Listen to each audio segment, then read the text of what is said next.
Hello, everybody, and welcome to Good Morning Xbox. I'm your host, Axel1324. And I'm Cool Cat Terry. And I'm Fastback 6768.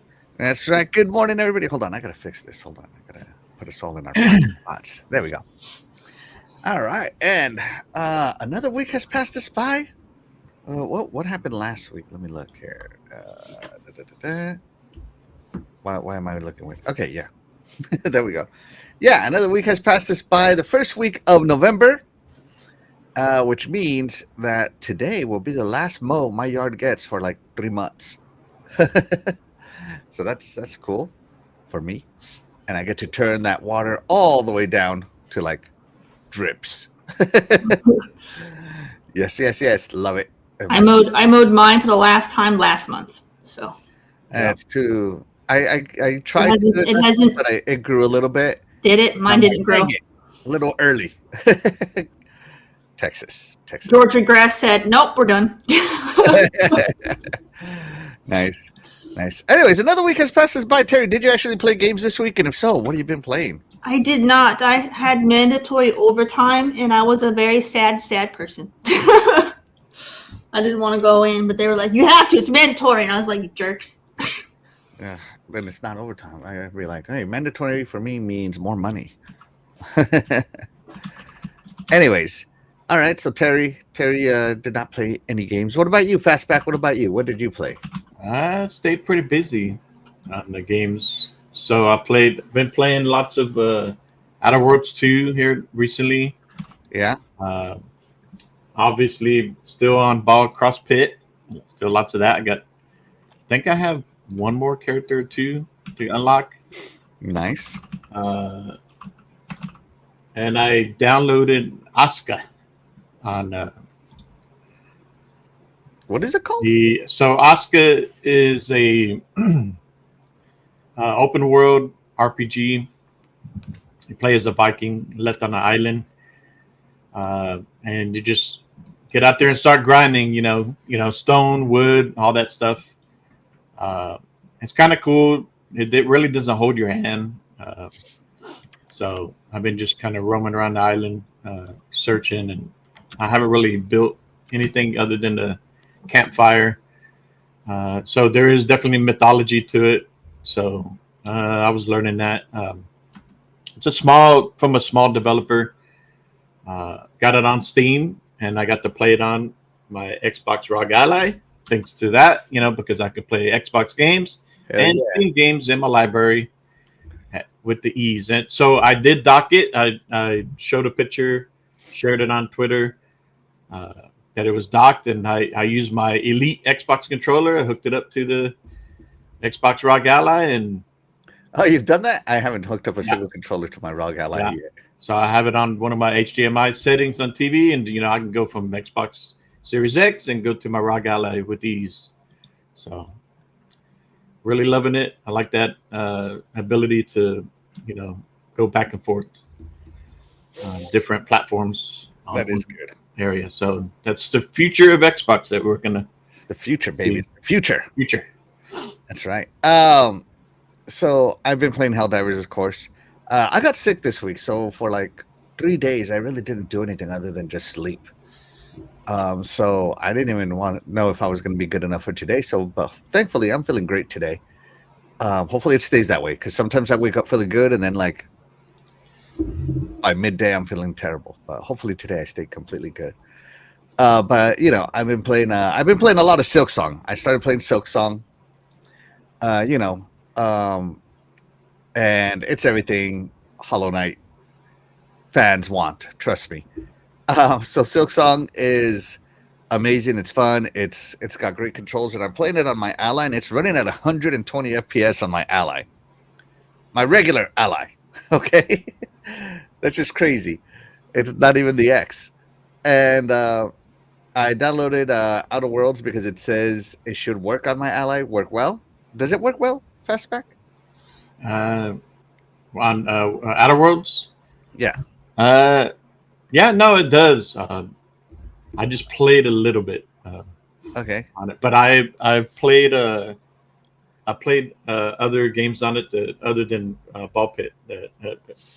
Works. No, wait. Actually, when I downloaded Outer Worlds, it downloaded the shaders. Yeah, there you go. The new shaders. Yeah, it worked fine. So I've been playing a lot of that. I played anything else other than those two games this week? You download anything on Game Pass? I downloaded the Outer Worlds. I have it I have it installed because I intend to play it. Right. Usually, once you go from being like on the list to being on the install, means that I'm you're next kind of thing, right? Because I do love the first Outer Worlds, but I waited so long for Silk Song, and Silk Song was supposed to release. So I don't know, like 3 years ago. So I'm playing that now. But no, Silk Song, man, beautiful game. Like it is, you can tell that they learned a lot between Hollow Knight and Hollow Knight Silk Song. Like the difference in the storytelling, the difference in the music, the difference in the settings, the combat, the way it tracks your quest, the way the maps are laid out. I mean, you can just tell it is like Hollow Knight finessed. Like these Team Cherry, those three folks, they really know what they're doing. That Hollow Knight is amazing. That Hollow Knight Silk Song is even more amazing. I love it when a sequel takes everything that the OG does and just finesses it even more. And Hornet, she is way more athletic than the OG Hollow Knight. So yeah. And the story right now is I can follow the story in this one a lot easier than I could the original Hollow Knight. I can tell you that. And unlocking new areas, very Metroidvania. Go back this way, go back that way, go over here, go over there, Oh, I gotta get this shop. Well, I gotta go through this again. Gotta go through that shop. Gotta go through that again. So it's very Metroidvania. So if you love Metroidvanias, it's one of the best. So yeah. And of course, been playing my Helldivers. I uploaded a short yesterday. I don't know if anybody saw it. Basically, I shot down an airplane, and the pilot just almost kamikazed me. He was coming down, and suddenly he veers to his plane turns towards me and is coming down. I'm like, this guy's trying to kamikaze me, and you can see me running. It was pretty funny. I love the chaos of Helldivers. So yes, love it. Chat, let us know what you've been playing. We'd love to hear what you have to say. And let's check in with the chat. We got people in denial. Xbox didn't start cloud gaming. No, I wonder who did. I can guarantee you it wasn't PlayStation. Shout out to Music72. Thank you so much for being here. You are the real MVP. Says hello all. Hello. Shout out to Crazy Greek Dude. Thank you so much for being here. You are the real MVP. Says yo. I love the avatar, man. Love it. Yes, be sure to hit that like and subscribe button. Every like and subscribe helps us get discovered, especially in the live section of YouTube where we compete for views. And I don't know if you guys noticed, there's a little new button down there, or at least there should be, right? Right? Anybody can see it? Should be. Yeah, is it there? Mine shows it. Okay, so it is there. Yeah. Okay. So yeah, there's a shiny new button down there because we hit 500 subscribers. Woo! By the way, speaking of our 500 subscribers, you should try eating. Let me see. Speaking of our 500 subscribers, Stanley Francois, did he collect? I don't think he did. I don't remember getting anything from Stanley. The one that was yours, right? Fastback? I believe so, yeah. Yeah. I didn't get a message from him. So Stanley, if you're out there, just letting you know, we still got your stuff ready to go. So yeah.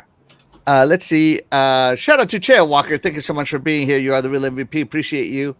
He says, I'm still playing through Hollow Knight. It's so good, man. So good. Shout out to Cheese is Nasty. Thank you so much for being here. You are the real MVP. He says, I just beat Resident Evil 4 Remake in VR yesterday on professional mode. Holy crap. What an adrenaline rush. I've been wanting to play that in VR for so long. I have it on my Quest, and I'm hoping that it'll come to Quest Plus, basically Game Pass version, soon. So yeah. Shout out to Cyber Gunther. Thank you so much for being here. You're the real MVP. He says Double Dragon Revive is awesome. Online is broken. Keeper and Outer Worlds 2, among other games. That's awesome, Cyber Gunther. That's good to see you. I forgot that it came out already. Yeah, Double Dragon Revive. Yeah. I'm It did come out. It interested in did come out. And shout out to Dan, the man, Cunningham. Thank you so much for being here. You are the real MVP. He says, hey, y'all. How's everybody doing today? Doing good, man. Just asking everybody what they've been playing. What have you guys been playing? I mean, this is a gaming podcast, right? But you know what you won't be playing here shortly anymore? You won't be playing. Oh, that's the wrong view. Give me 1 second. I won't be playing because I am obviously in the wrong setting. So, I really don't like the way this is set up. This thing sucks. Oh my God. All right, hold on. I'm going to show it anyway, but I want you to know I think this is terrible. This is terrible showmanship. Terrible showmanship. At least for news. And that is that Condemned has been condemned. So the Xbox 360 launch title Condemned has been delisted from the Microsoft Store just ahead of the 20th anniversary. So Condemned got an 81 on Metacritic. OpenCritic did not exist back then. So it got delisted without any prior warning. Usually there's some warning going on here, right? So it was removed from the PC gaming storefront Steam as well. So and also it's just ahead of the 20th anniversary, which makes me wonder why is this game getting delisted without an announcement suddenly? Because usually they want you to like, hey, this is about to be delisted. Buy it before it's gone forever, right? So you will not be able to play this anymore. But it got a huge physical release. Don't worry about it. If you still want it, you can still get it physically if you go to your used game stores, right? And it's one of the best backwards compatible games there is. So it will work on your Series X, right? So this does raise the potential, though, that people are thinking that this is going to get a remake, right? Especially on Reddit, but take everything you read on Reddit with the biggest grain of salt you've ever put in your mouth, because Reddit is Reddit. So horror fans have really hyped up Condemned. It's been almost a standard for horror folks. It's been released on VR, all kinds of stuff. Lots of people love playing Condemned. It's considered one of the scariest games of all time, and one of the best horror games of all time. Now, me personally, I don't do horror. It's not scary. It's a thriller. Condemned's a thriller. I don't care. I'm not playing it. It looks scary. I'm not playing it. Dude, I am a wuss when it comes to horror games. I don't play horror games. I did play Condemned Criminal Origins. This game's phenomenal. It is a thriller. It is not spooky. It is a thriller. Will it cause my blood pressure to go up? Defend yourself. Will it cause my blood pressure to go up? Not from rage, but from just dark environments. I mean, no more than what Silk Song does in its dark environment. Nah, it's not dark at all. Like, no, man.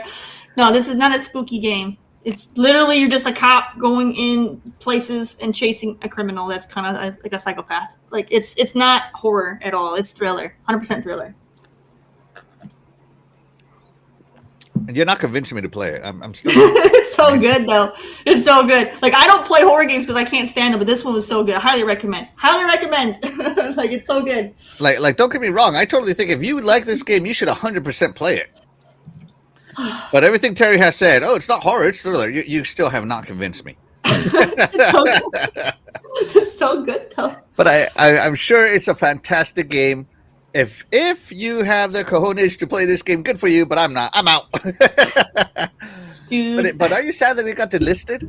No, because this game is ancient and it's almost 20 years old, Terry. What about game preservation? No. Who the heck is buying this game now? Nobody. Like, the only way anyone's going to buy this game now is if they did a remaster on it. But like, no one's buying it. What if somehow you were a good salesperson and you convinced me to buy this? But I would tell you to go buy it on Steam because it'd be significantly cheaper there. Oh, there you go. But it also got delisted there too. Oh, there's ROMs on PC. Anyways, Fastback, Condemned. Criminal Origins got surprised delisted. Condemned has been condemned. What do you think? Yes. Probably not. I didn't play it then, so I don't think I will play it now. So you don't care about the delisted. Yeah. Hey, to all those folks who, swear up and down about Condemned, I think I might actually own this one, Terry. Let me look. Because I think I'm on. But if it ends up in Game Pass. I own it. Nope, don't own it. I don't see it on my 360 list. Nope. Yeah, because sometimes I buy games in bundles. Because a lot of eBayers they'll bundle like a bunch of crappy games with one good game. Because they're trying to move those crappy games. And so every now and again I'll end up buying games that I have no interest in playing because I want the good game. So it happens, and I'm very guilty of that tactic as well. By the way, I'm telling you, it's a great game, fantastic game. It's a good thriller, and honestly, the game is so aged graphically. There's no way you can find it scary. It's no. I don't know. Anyways, it scored at 81, so there you go. Let's see. Let's check in with this chat. Let's see. Crazy Greek dude says, Condemned was my day one buy with Need for Speed Modern Warfare. I don't know. Most Wanted. Need for Speed Most Wanted. There we go. He still has it. Yeah, it's such a good game. Like, it really is a very good game. According to Terry, it's worth $1. I will give you $1 for it. Sold. Play it. Let's see. Big B Money's in the house. Thank you so much for being here. You are the real MVP. Appreciate you. He says, "What's up, everybody in chat?" Hey, not much. Good to see you. Stanley just jumped in. Shout out to Day Reezy. Thank you so much for being here. You are the real MVP. He says, "Good morning, everyone. Good morning. Alex, did you play Max Payne on OG Xbox? Yes, but I can't remember it. Not because of anything. It's just been so long. I can't really put much together. Yeah, Max Payne for sure. I did play. Yeah. You didn't play Condemned. You're missing out on life. I don't know. I feel like I've gained life. Just being honest. This game's not that scary, not compared to actual horror games. Let's see. Shout out to Stanley Francois. Thank you so much for being here. You are the real MVP. What's happening, y'all, in chat? Stanley, I want you to know we still have your $10 Xbox gift card that you won last week. Be sure to reach out to me on X at Axel1324 Gaming to it, and we'll get you hooked up. We will get you hooked up. Okay, I'm keeping my eyes out for your message, so we want to make sure you get that $10. Oh snap! We got our first super chat. Who's going to be our official super chat reader here? I'll do it. All right, it's going to be Terry. Terry, you got to make it epic, okay? It's our first one. Gotta make it epic. Yes. Okay, try to figure out how to make it epic. Okay, but we got a big shout out from Music72 with $2 saying, "Is this the new like button?" Yes, everybody, this is the new like button. I approve of this message. There you go. Yes, is this a new button? It is, and thank you so much. Shout out to Music72 for being my first super chat. You know what? I'm going to take a picture of this. I'm going to take a picture of this so I can post it on social media later. Oh, got to open my camera lens here. Here we go. Yes, my first super chat ever. Print screen. Print screen, first super chat of all time. Gotta love it. And hit save over here. Let me hit save. I'm literally gonna call it first super chat. Shout out to Music72. Thank you so much for being the super fan you are. Appreciate you, buddy. I think at one point it was on Games with Gold. Oh, Condemned was? Oh, then I have it probably because I downloaded every Games with Gold. Every Games with Gold. I have so many games. It's crazy. And Crazy Greek Dude disagrees with Terry. He says, Terry, the older graphics make it more scary. No, notice he said scary. He didn't say more thrilly, more actiony. He said scary. And he's weak sauce because this game was a thriller. It's not scary. That's like saying Resident Evil 4 is horror. That game was not scary horror, either. Man. Oh my god, so scary. Resident Evil 4 was just adventure. Yes. All right. And shout out to Cyber Gunther. He says System Shock 1 and 2 are on sale, my fellow gamers. Those are great games. They remade System Shock, didn't they, just recently? Yep. Is the remake on sale? Let me know. So yeah. Let's see. Shout out to East 00. Thank you so much for being here. You are the real MVP. He says, how did PlayStation copy xCloud when they did cloud gaming first? Gamepad copied PS Now. PS what? No, that's not their cloud, man. No, that's Gaikai. Yeah, you know, just how like those aren't Xbox's games. Yeah, that's not their cloud. Yeah, Gaikai won't be able to handle You're gonna play some anti- what they're doing now. Yeah. That's right. Let's see. So, Crazy Crew 2 says, sorry, more suspenseful. Yeah, see? He corrected himself. He knew he was in the wrong. He said, you're right, a thriller and a great one. There you go. See? I told you, it's not horror, man. It's a thriller. It's a thriller. All right, either way, you got delisted. Can't play it anyway. Too bad, so sad. Moving on. Speaking of delisting, so Battlestar Galactica Deadlock is being delisted. I've never even played that game. Never even heard of that game. And the people think now this one it will be delisted on the 15th. Let me change my ticker here. There we go. So if you're a Battlestar Galactica fan, this one is being delisted. I just got to make sure I don't click the wrong buttons, guys. That's why I'm moving a little slow. But a lot of people think that this delisting is due to licensing. So this is more of a tactical, kind of like a turn-based tabletop style game. But when you hit move, everything else moves too. So it's not like you go, we go, you go, we go. Everybody submits their moves, and everybody goes at the same time, right? So yeah, be sure if you are a Battlestar Galactica Deadlock fan, or if this has been on your wish list to get it, because the last day to get it will be November 15th. Now, I personally love Battlestar Galactica. I think it's a great series. I do like the space battles, all that good stuff. I do love it. So, yeah. Oh, yeah, and all its DLCs are going to be gone, too. So, you can get it on the Xbox Store for $30 right now. So, even though it's going to be dislisted, they're not discounting? What a bunch of crap. Sorry, if I can't buy it at the lowest price ever, I'm not buying it. But either way, still sad. So it will be delisted. So you can see this is like a real super tactical RPG. Look at how many moves this guy's making in one turn. So if you enjoy these kinds of games, which I do, be sure to get this one. Cool Cat, are you a Battlestar Galactica fan?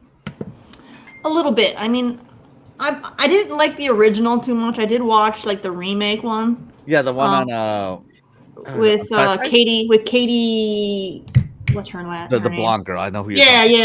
Yeah. You know, I liked that one better, but you know, I mean, it's a decent sci-fi, but there's better ones out there in my opinion. Kind of trippy though with the Cylons. Cinematic style is kind of cool. You know, it's kind of trippy though with the Cylons and how they kind of clone themselves to look human, and you know, you don't know who's a Cylon and who isn't. You know, it's kind of like it's our future. My favorite part about it is that about that part was that they go find the original Earth and they find that it's barren and they find different Cylon parts there, but they're still Cylon. So like history keeps repeating itself. Yeah. And I don't know if you watch it all the way to the ending. I watched the whole thing. And they start showing how we're making cyborg, like we're making. They started building again, and they're showing AI how much it's advancing, and it's like, oh crap! Love it. Yeah. Sorry, guys. Fastback, Battlestar Galactica. Are you a fan? Yeah. I remember watching the old one back in the day. Not all of them. The new one I did some, but I never did complete it. Me and the wife, we did talk about going back and watching that series. When I looked into it, I didn't see it streaming anywhere. Like you have to buy it on Amazon, or if you already have it on DVD. But So we're hoping it'll be available to stream somewhere easily and we can watch it. But I'm definitely interested in this. Yeah. Now, let me see. Let me take a look at the Steam store right now. Love me some good sci-fi. Let me go to the Steam. You know, I like going to Steam DB because I like to see the price history. All right, so Battlestar Deadlock. And let's look at the prices. Where's the history? Where's the chart? I like the chart. It is it is usually $11.99. Has been the lowest, and right now it is $39.99. So sorry, no, thank you. Unless this thing drops down to $11.99. Oh my god! At one point it was free on July 10th, and I didn't get it. What? Wow, I missed out. Check this out. So the lowest price has been $7.99, right? But here it went free, and I missed it. I usually don't miss free games. What the heck? Where have I been? Good God. So there you go. It is right now. It's full price up here at $39.99. Sad day. I'm sad, Terry. What happened in July for like? That was Galactica Day. You didn't know? I guess it's No, like. I'm just kidding. I just made that up. What was happening in July to where they would Give it free. give it for free? Because it looked like it has never been free before that. At least within like the last year before that. Yeah. So on Xbox, it is $30. Yep. Nope. Let's see. Let's click on the more because I like to see all the features. Is this a Play Anywhere title? Is this a stream your own game title? Probably not. I would doubt it. No, I don't see any of that stuff on here. Honestly, it's the first time I heard of it. Unbelievable. Yeah, I mean, yeah, no, it has cloud save. Say. All right, but there you go. If you're gonna get it now, I probably won't buy a game that deep in strategy on my Xbox anyway. Just saying because I'll just like playing strategy with mouse and keyboard. At least super deep strategy like that one looks. So yeah, 78 on Metacritic, or sorry, 78 on OpenCritic. For those of you who are interested, let's check in with the chat. Crazy Greek Dude says, did Axel play Bioshock? Yeah, I loved it. It was awesome. Yeah. yeah, Bioshock was great. Right. Yes. Let's see. East 00 says, Sony bought Gaikai servers for hundreds of millions, and Sony currently uses Amazon for game streaming. Yeah, I know. They use AWS. I do remember Amazon that. and what about Azure? I know they had to deal with. They do have a deal with Azure, but I think I don't know what came with it. But that was a Sony deal. It had nothing to do with gaming, I don't think. Yeah. East 00 says Sony bought the cloud tech from OnLive 10 years ago. Oh man, sounds to me like they didn't invent anything, man. Yeah, they acquired it. That doesn't mean they were the first. Man. How? That's not competition. They didn't develop it organically. I remember those arguments from Sony people. Oh my god, oh dude, I am insufferable right now. Cloud gaming was it like current new games? I mean, yeah. We'll talk about that at the end of the show. Sorry, I know you want to talk about it, East, but it's part of one of the topics we'll talk later. Yeah, I have been insufferable online though about this. Also been playing Halo 5 campaign again. I really like it more now. Dude, I loved it. I thought it was a great campaign. That's right. Game Pass also copied the Sega channel. That's right. They did. I do remember the Sega channel. They had so many games available, and you could download them, and I remember this. And one of the games that you could get on the Sega channel was Mega Man, the Wily Wars, which was basically Mega Man 1, 2, and 3, but in 16-bit back in the day. The first remakes. And it was exclusive to the Sega channel for like 25, 30 years until somebody found a cart that still had it and they copied it. It was pretty cool. So, yeah. The rent or the rental service, I guess, back then was cool. It was cool if you had the tech for it. Sega Oh, was man, the ahead Sega on a Channel. lot of things back then. Yeah, Sega was so ahead of their time But- too, right? To me, Xbox is kind of went from that like an extension. Sega console went to Xbox Yeah. pretty much. A lot of Sega fans transitioned Cool. over to being Xbox fans. I do Yeah. remember that. Yeah. Let's see. Raichi says, I got the Bioshock trilogy for $7 at a pawn shop. Nice. I ended up getting there's two versions of Bioshock Infinite. One with a red cover and one with the regular, like, I don't know, yellowish orange cover. And I have both of them, and I'm very happy I got the red cover one. That one is cool. Yeah. Let's see. Bioshock is also a good thriller. Could then pave those mechanics with the pipe swinging. I don't know, man. I don't know. In Bioshock, I feel cool because I got powers. In the first, I never finished the first Bioshock because I found it to be a little too creepy for me. So I thought that game was way more scary than Condemned. Really? Condemned wasn't scary at all. So if you can handle Bioshock, there's no way you can't handle Condemned, man. I don't know. Bioshock creeped me the heck out. I mean, what does it matter? I'm not going to go buy Condemned now. It's not available. Oh. Let's see. Raichi says, Get a physical copy on Luna is amazing. Hey, that's cool. Go buy a physical copy of Condemned. Shout out to Why So Serious. Thank you so much for being here. You are the real MVP. And I love the name because, it's one of my favorite jokers. Why So Serious? Yeah. Music 72. The OG Xbox is the Dreamcast 2, right? Right? Yes, absolutely. I agree with that. All right, let's move on to the next piece of news.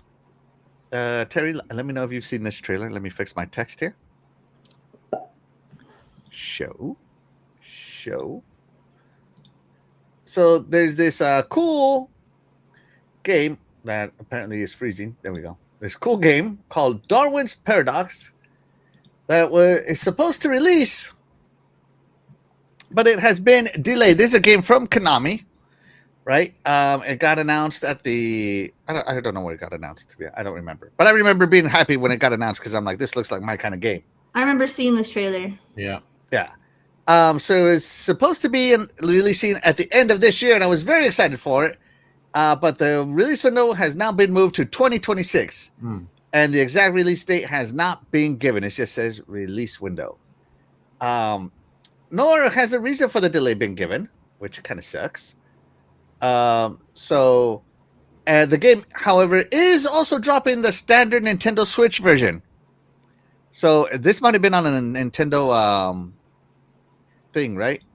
I blame it on the Shadai's Nintendo Switch Xbox Raw Gale. So the OG, so this will only be now releasing on the Switch 2. So this could be the reason for the delay. People are saying that it could be the reason why it's delayed is because they're not working on the Switch 2 version. And that it's not a direct port. So yeah. Sad face. I don't have a Switch 2. I have a Switch 2 and it's amazing. Love it. It's coming to Xbox Series X too, ain't it? Yeah, it says right there, Xbox Series X. It's coming to everything. I'll have to just wait for it to come to Xbox. Well, yeah, we have to wait for it to come out at all. So of course you play a clever little octopus who has been ripped from the ocean's waves and trapped in an industrial complex. You'll have to avoid danger, navigate traps, solve puzzles, and make your way to freedom. It almost looks like an Abe's World kind of thing. With the what it's not called Abe's World. What is it called? Abe's Odyssey? What's it called? Help me out here, chat. You know which one I'm talking about, right? Abe's Odyssey, Crunchin's Munch. I know what you're talking about, but I don't remember what it was called. I have it. Hold on. Oh no, I don't have. I bought it digitally on the remakes. I bought like all 7 of them on Steam. They had a sale for like all 7 for like $5, and I'm like sold. So let me look at my Steam library. Let's see. Oddworld. Thank you, Oddworld. Thank you, Greek dude. Yes, thank you, Oddworld. Yes, thank you. Appreciate it. Yeah, it's kind of in that same line. Yeah, because you're surviving the industrial complex and all that good stuff. Yeah. Little Nightmares, the whole side platforming, avoiding. And yeah, absolutely. That's what it looks like to me. Darwin's Paradox is my favorite game showed at the State of Play. Yeah, I think that might have been where I saw it. I don't remember where I saw it, but I remember seeing it. Yeah. So yeah, Darwin's Paradox. I am sad about that. Are you a little sad about it, Terry? A little bit, but I'll wait for it to come to Xbox. What about you, Fastback? Are you a little sad about it? No, I'll wait. I got too many other games to play right now. When it comes This out, play is welcome. yeah, I'm okay. Oh my god. LOL. I remember Our World Creator crying over his game being on PlayStation Essentials. Mhm. Really? Really? These developers, man. I mean, thank you so much for making games we love, but guys, come on. You should be happy people get to play your game. Just being honest, right? All right. On to sadder news, though. Much sadder news here. For me, anyway.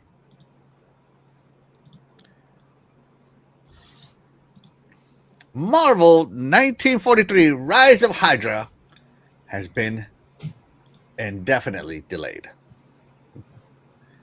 And things have been left up in the air about this one. And I got to tell you, I was looking forward to this game. So it's a sad day because Marvel 1946 is... sorry about that, guys. 1946 is being delayed. I really think this looks great. This looks like the old king from Wakanda, not the king we know, of course, not what's his name, T'Challa. I think it's his grandpa or something like that. So kind of interesting that Captain gets to fight the grandparent when he was younger. Cool, right? Mm-hmm. So yeah. So they released a statement saying, at Skydance Games, our goal is to deliver unforgettable premium games that honor characters and worlds. We're fortunate to work with Marvel 1943 Rise of Hydra. Characters and worlds we're fortunate to work with, period. Marvel 1943 Rise of Hydra is an ambitious project, and we are committed to ensuring it meets the level of quality that our team, players, and fans expect. To fully realize our vision for Marvel 1943 Rise of Hydra, we've made the decision to shift our release window beyond early 2026. We're grateful for the passion and support from the community and the players around the world. The team is working hard to create something truly special, and we look forward to sharing more with you as developments progress. So these were both supposed to release back in... This one was supposed to release back in May of this year. Got delayed to essentially now. And now it has been delayed again to God knows when. So there you go, guys. So there you go. Oh, I'm sorry. I want to make sure I don't... There it is. Coming in 2025. That's what I wanted to show. So you played Captain America and Black Panther during World War II. So there you go. Terry, are you sad about this delay? Because I am. No. I'm not looking forward to playing this. I'm not real big on Marvel. I'm more of a DC fan. Mm-hmm. But, maybe there's some Marvel stuff I like, but Captain America is not really one that I care about. I see. Okay. I mean, I'm also a DC fan, but Captain America is my favorite Marvel. Yeah, I don't like Captain America. Bro. I'm good. I don't care about him. You don't care about him. I don't care about him. Care. Ain't nobody got time for that. Fastback. Marvel 1943 Rise of Hydra. It definitely would have been cool to play. Yeah. Right. I do like Captain America and Black Panther, so it's interesting to see their story in the 1940s during World War II. So it'd be cool to see a story like that play out. Mm-hmm. So we'll see when it comes out. Another game delayed and later in 26. 2026 is going to be so. But when are they going to delay it? Yeah, that's. Are we going to wait till they get? Maybe they'll announce it during the summer games stuff. We'll see. Yeah. Hold on one second, guys.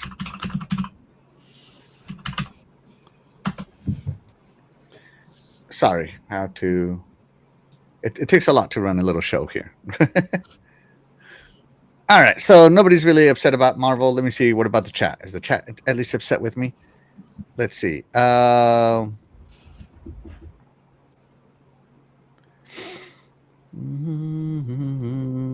wow, everybody's talking about Oddworld. Okay, let's see. Let's check it out. I remember Oddworld creator crying. Okay, yeah, I already said that. Okay, let's see. That's because Oddworld's never been a big seller, though it's a great game. It was never going to sell well. It has a small cult following. Many launch games flop. That is, yeah, I would say out of 10, every 10 launch games, 9 of them flop. Rachie says Oddworld is an interesting franchise, but never played it because there's so many games to play. We live in the first world problems, bro. We live in the greatest time of our life, man. Let's see. Music 97. He says only Captain America and Black Panther. Boo. Cap isn't a hero. He's a soldier. I agree with music. How dare you? Let's see. Let's see.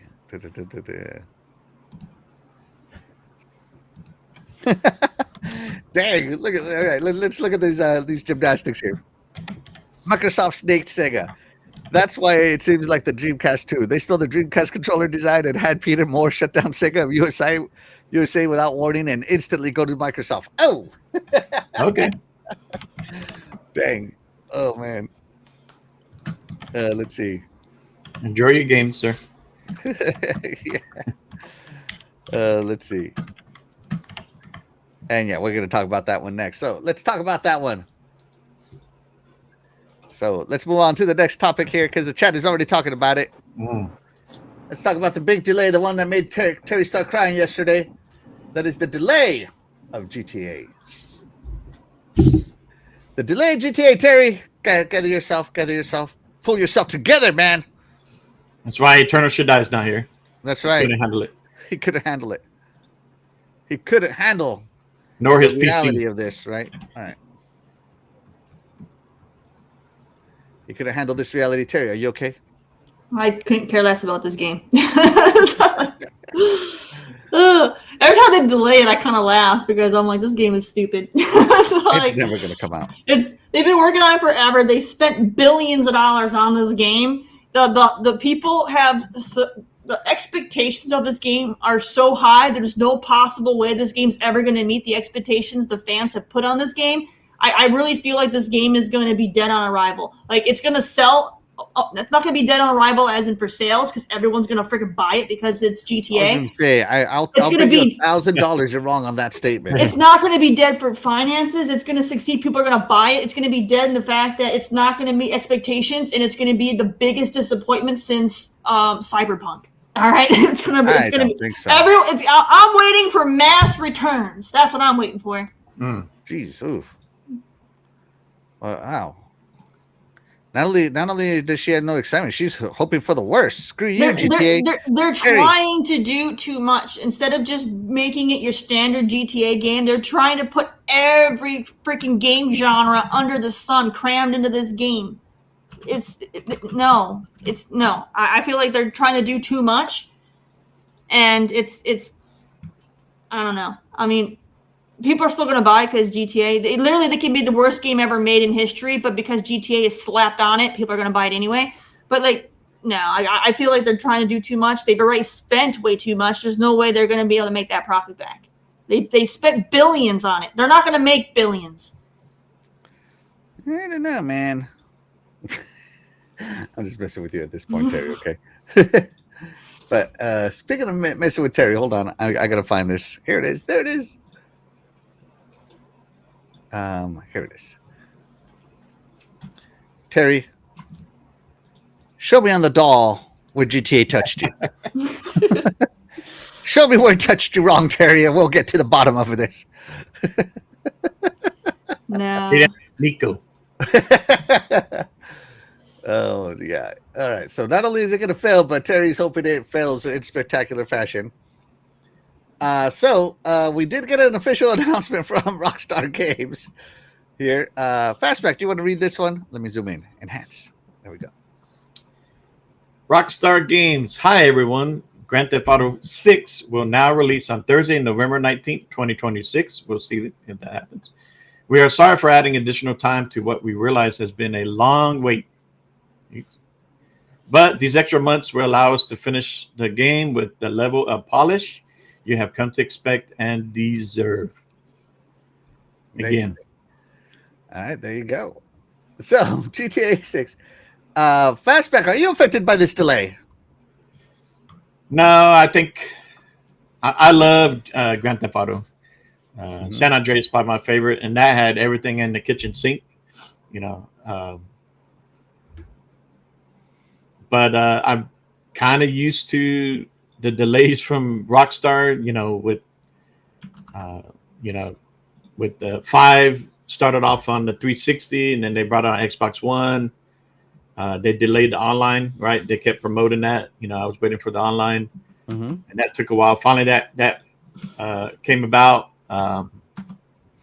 When that came about, it was fun. I played it with my brothers, but the sad part was that we didn't get no story DLC, like we did on. Yeah, I was very much looking forward to it. You had some good DLC. I was a rum runner. Yeah, but I'm just not surprised. I mean, practically seems like GTA, the next Grand Theft Auto 6 is pretty much skipped the gen. Yeah, because 5 being online was very popular and just extended the development of 6. They weren't in a hurry, and it seems like they're not in a hurry still, because people are still playing, Grand Theft Auto 5 online and spending that money. And when this does come out, it is kind of interesting. Is it delayed because of next gen hardware? Mm-hmm. Who knows? I mean, there is rumors out there about that. So just remember, like GTA on the PS2, GTA 3 San Andreas, and on the PS. I think there was like 4 Rockstar games on the PS2, including Bully. And that was a big reason why I didn't jump on the Xbox right away, because of Grand Theft Auto. Yeah, was not on Xbox at the time. Yeah, I don't know, like the Rockstar used to release games like they had Bully, they had GTA, they had on the 360 they had Red Dead Redemption, and then last gen they only released on the 360 on the PS3 360 era they released GTA 4 and 5, yeah, 4 and 5, and then on the 1 and 4 era, the Xbox One and PS4 era, they only released Red Dead Redemption 2. Amazing game, by the way. I don't see how that game lost Game of the Year. Just being truthful, that game was amazing. Yeah. And I love both games, and I can tell you right now, my vote was 100%. There's no way the other game even compares to the greatness of Red Dead Redemption 2. And so... And this gen, what has Rockstar released this gen? Nothing. DLC. A graphics update to GTA 5? Yeah, and resold it again? Anything they've released has been online. Like, I don't think. Let me ask here. What has Rockstar released? What gen are we in? 9th gen? I haven't seen. Or the Xbox Series consoles. Around Gen 5, pretty much. I think we're Gen 9. Shit, even back then, on 360, we got LA Noire, That was great. Midnight Club, I used to love that back then. Yeah. Yeah, so officially they released Grand Theft Auto 5 Enhanced Edition in March of 2022. And they added Red Dead Redemption 2 to the backwards compatibility program. And that's it. So they haven't released anything this gen. Like, I'm sorry, Rockstar. I don't know. Like, I understand that it's a big deal. Like Terry says, this game is going to be, some people are all about it. But I'm looking at you as a developer of basically 2 IPs at this point. And Red Dead Redemption 2 was released when? What, 8 years ago now? Yeah. When was Red Dead Redemption 2 launch date? There we go.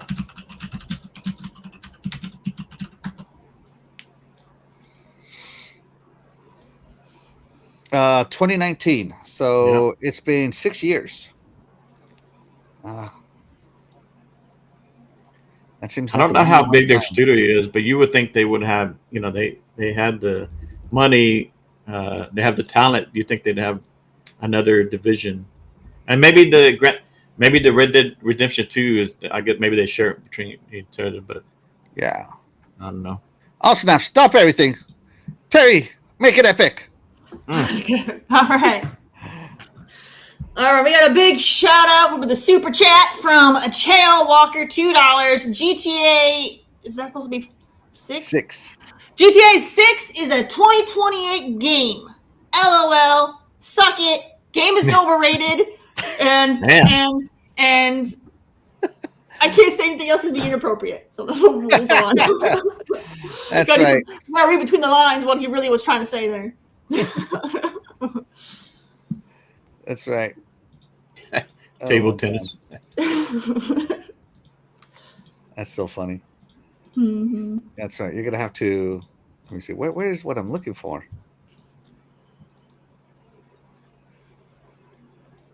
Why can't I find it? Did they edit the trailer and then take out some of the scenes?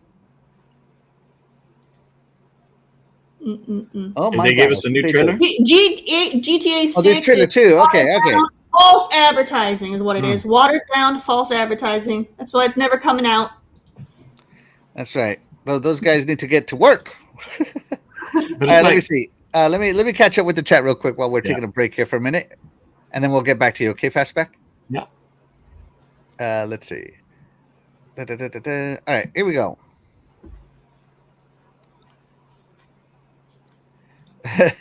Ray Tree says the expectation for Half-Life 3 are very high after 19 years. Yeah, no, I'm good. Glinzer says, shout out to Glinzer first off. Thank you so much for being here. You are the real MVP. He says, Duke Nukem Forever devs to GTA 6 devs. It better be phenomenal, right? Right? Yeah. Shout out to Carla Donato. Thank you so much for being here. You are the real MVP. Says, hello from the Philippines. Hello. Thank you so much for being here.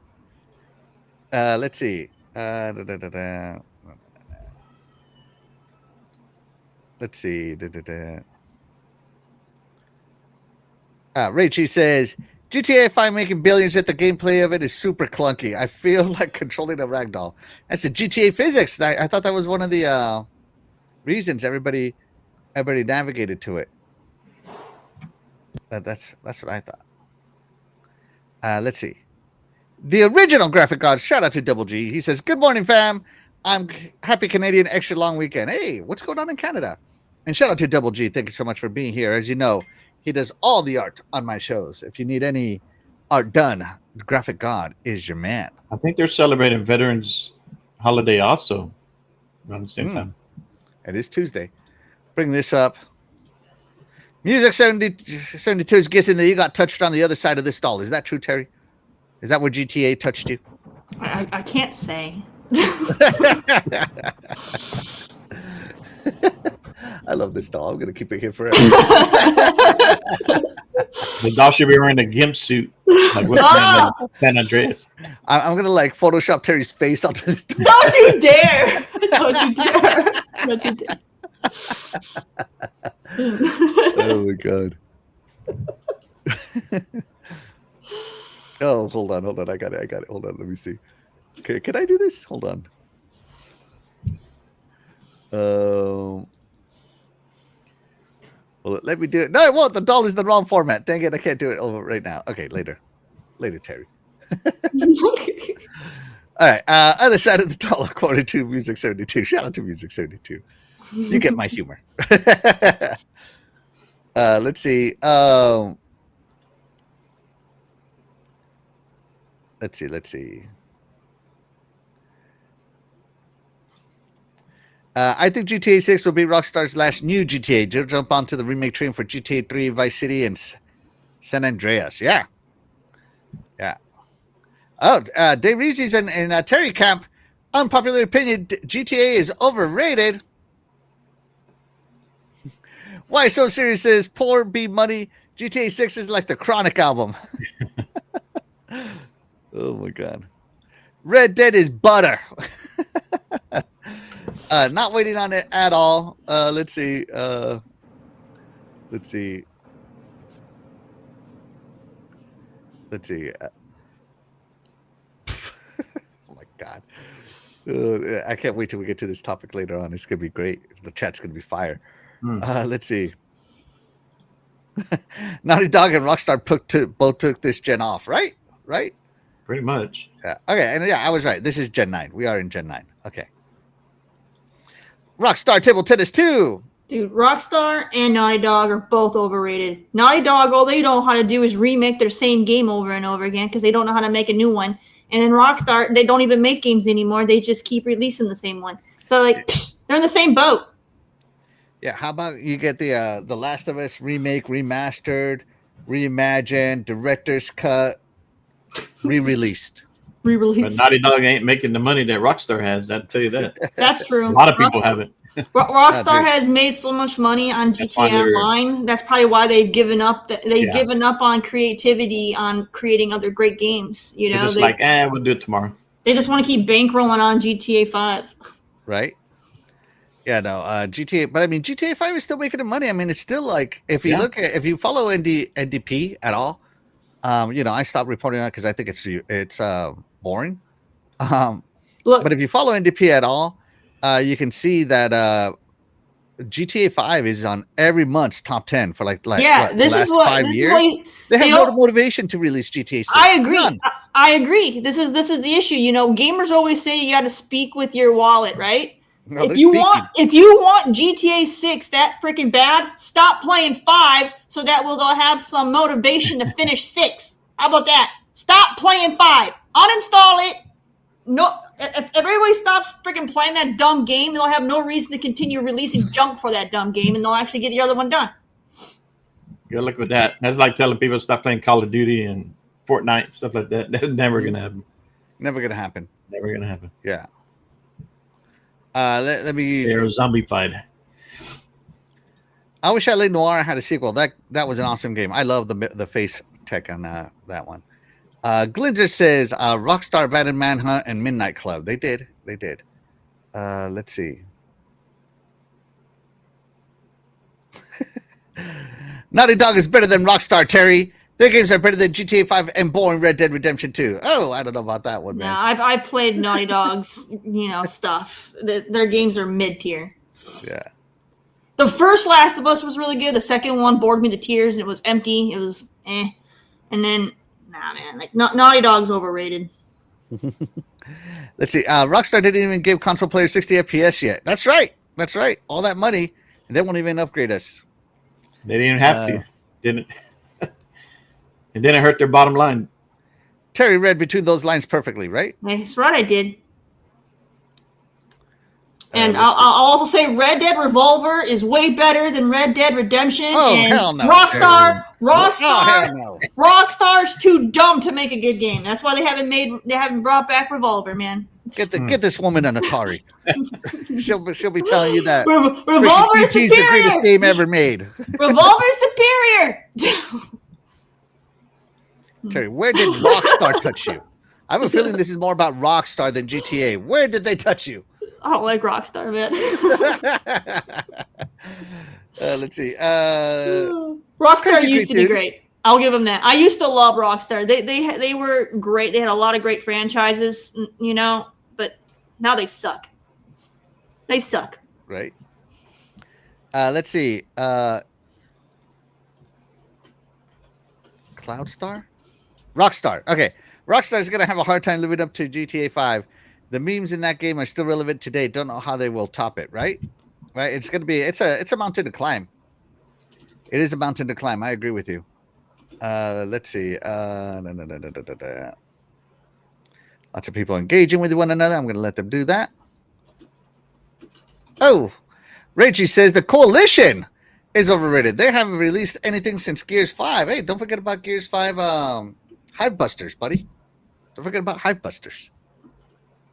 Just saying. And by the way, I blame everybody who's on podcasting, by the way. When I I remember hearing this like, oh, they released this, they released that. You know what? We need to give the coalition a rest. Let Gears take a rest. We don't need Gears for a long time. Give it a rest. When I was hearing that, I was like, shut up, all of you. If Gears was on like a bi-yearly release schedule, I would be so happy. I love Gears. There's no such thing as too much Gears. So all those clowns that are other fellow Xbox, I'm sorry, I don't want to call them clowns because Too much they're fellow Xbox podcasters, but all those guys with their terrible takes that are like, oh, give it a rest for a while, give it a rest for a while, give it a rest for a while. Look what you did. Look what you did. I blame Unreal Engine 5. I'm not blaming a coalition. I'm blaming all of you. Oh my goodness. Let's see. There is preach, Terry. Every day there's a kid that is becoming a teenager discovering GTA 5 for the first time. That's true. I've always said that. Yeah. That's the reason why it's up there in the top 10, top 20 all the time. Yeah. It's one of those Red Dead taboo Revolver games. and State of Emergency were legendary. Don't even know what that one is. So yeah. Let's see.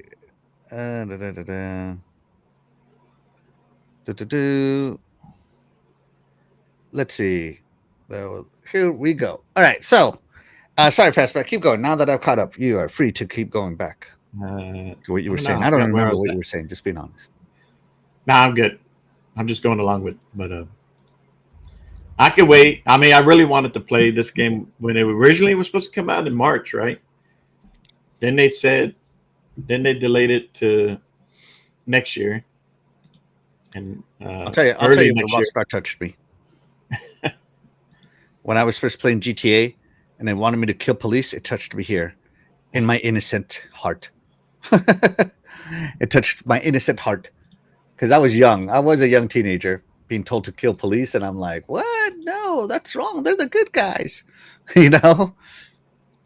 And so it was weird to me to get used to play the outlaw essentially, right? So yeah, it touched me in my innocent heart. But no, I'm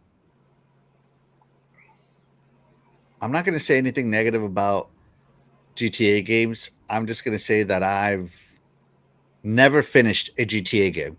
what? I have not finished a single one. Not even the top-down bird's eye view GTA 1 and 2, which I loved on PC. I have never finished a single GTA game in my life because I get distracted. And all I want to do is play the sandbox, steal jets and crash and shoot everything and get, 5-star wanted levels. And Yeah. I care more about that. I have more fun doing that than I do playing the missions for some reason. And like, oh, what about the story? I don't care about the story. I just want to blow stuff up. Like if areas are locked, I will play the story long enough to unlock that area and then go on to my chaos. You can do that in between the stories. Like the stories are great. Get back to it. I just get distracted and never get back to it. You're missing out. Like, Vice City is like one of the best. Coming back. San Andreas is great. I mean, I really enjoyed all of them. The 5, Trevor was probably my favorite character. And I met him, the actor that played him. I met him in real life when me and my daughter we went to Alamo Comic-Con. He was there with the other 2 actors that played the other 2 characters in 5. But we went to Trevor, the actor, for him first. And at the time we met him there, he was on Walking Dead at the time. He was playing character on Walking Dead. But man, he was so cool with me and my daughter. Like he just chill. We just talked. And my daughter at the time, she was a teenager, my oldest. So yeah, he was so cool with us. I'll share it with you later on. But it's funny because he was like, he goes, I really enjoyed playing this character. I enjoyed the story. He goes, but I would never let my kid play this game. So, but maybe now his kid's probably old enough to play it now. But yeah, no, I've always loved the GTA series, the characters, the stories. I always do the story first before I start going around raising havoc. So yeah, I do look forward to the new one. I like it's going back to Vice City, and it's supposed to be bigger than pretty much all the other GTAs put together. The map size, so we shall see. I mean, like Terry said, we probably, a lot of us GTA lovers always expect more. Mhm. And when they do come out, you might be a little disappointed because we're hoping that the game did more, that it had more things to do. Probably San Andreas set that for me, because San Andreas had so much there that you can do that I feel like the ones out there didn't really hold up to. So, I mean, I'm just being honest here. Like, for me, when GTA 6 comes out, I know a lot of people are going to buy it day one, blah, blah, blah. I'm going to wait till it's like $3. And the reason I'm going to wait till it's $3 is because I'm going to have like 20 years to finish it. Just saying. Yeah. Just saying. I'm going to have like 20 years to finish it. So I'm not really in a rush. Hey, you can do it when you retire. That's right. That's a game I'll play when I retire. Look how they used to dress back in the day. Back in my day. See, by the time this one comes out, I'm an old school gamer. I don't think I'll live to see GTA 7, much less GTA 6 right now. They keep delaying it. So, no lies detected. I'm not going to be old enough to live to see. I might not even. Jesus. The PCs and the consoles will merge together and be on their second generation before GTA 6 launch. Oh. Yeah. Let's see. All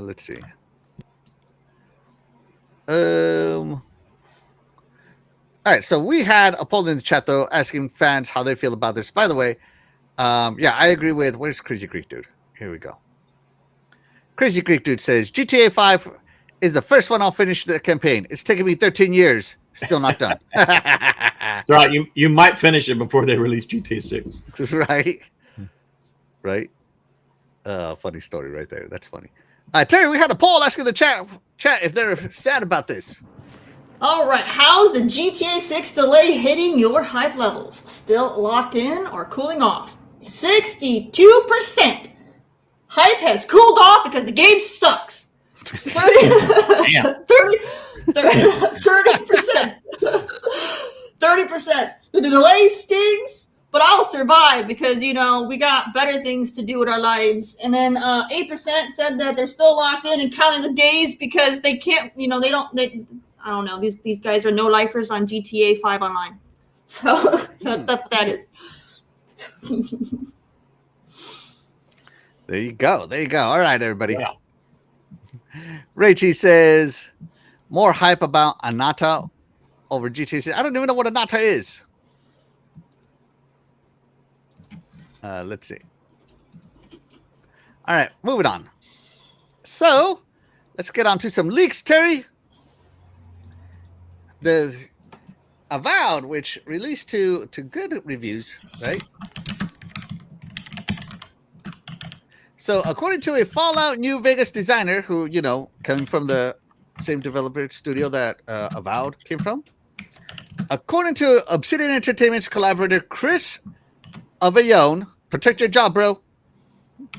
The next project from this Xbox Game Studio team could be Avowed 2. So, first off, let me get your opinion on Avowed. Terry, have you played Avowed?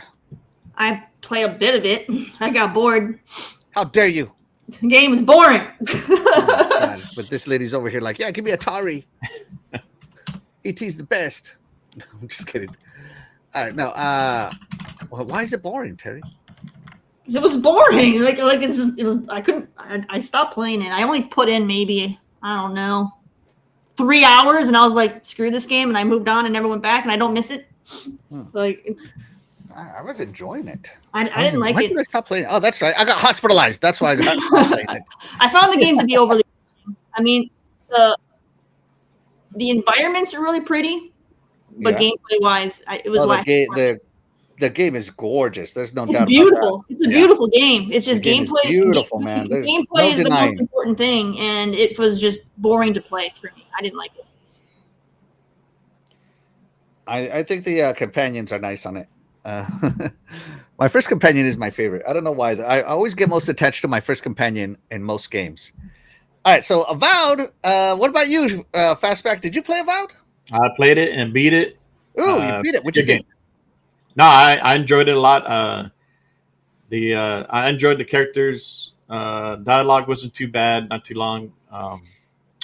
I really love the combat mechanics where you can do a little bit of magic and sword or some kind of physical combat along with magic. That combo that was real good about the game. So, and it lives in the Pillars of Eternity, right? World. Yeah, the Pillars of Eternity world, which is even better.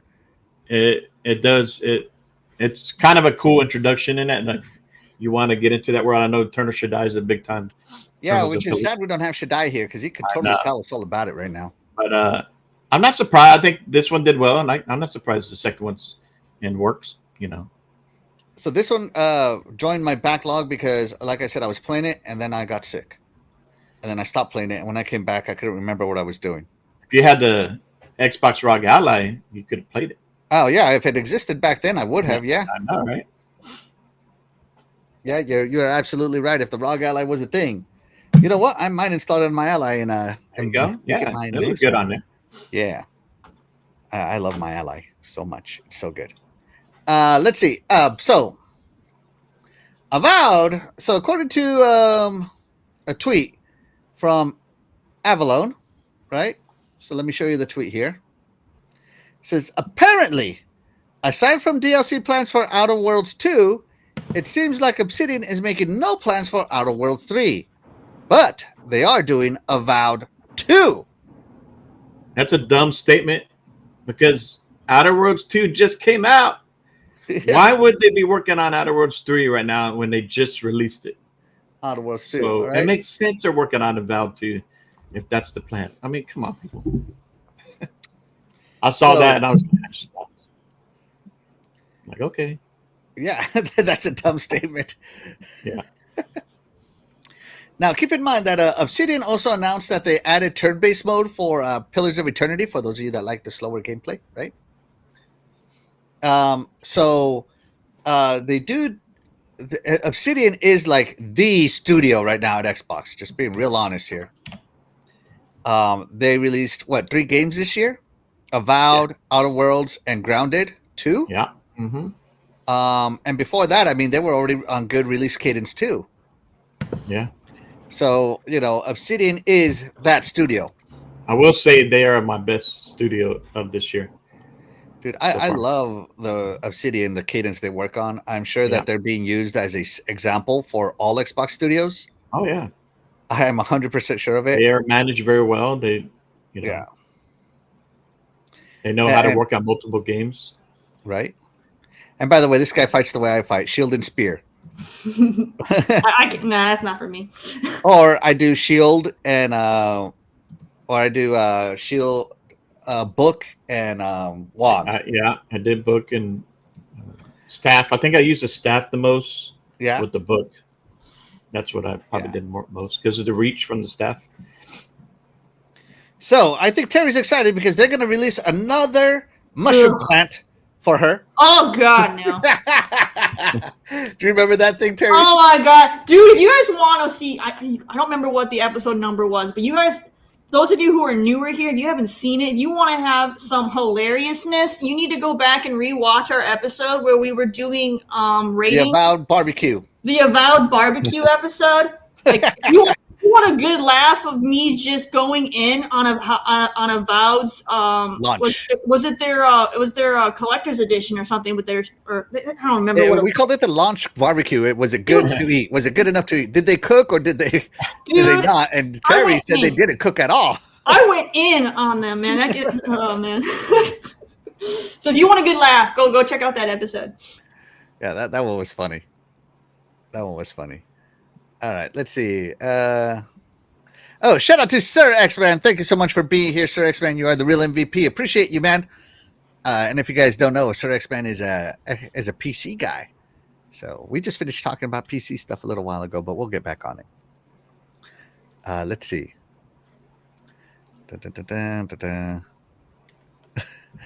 Terry is a loud typer. Yeah, she's got pent up rage. Haven't you noticed? She lets it out. He's like, avowed. Let's see. Rachie says gameplay was good, writing was bad. I'm thinking it means avowed, right? Yeah, I didn't like the gameplay. I agree. The gameplay was meh. No, she's saying the gameplay was good, the writing was bad. No. Let's see. Avowed I 2 is disagree. an automatic skip. I think a lot of dialogue nowadays, writing is not as on par like Hmm. with some games in the past. So Dave Reezy says he stopped playing Avowed after the first 2 missions, just didn't hold my attention. Maybe I'll go back to it one day.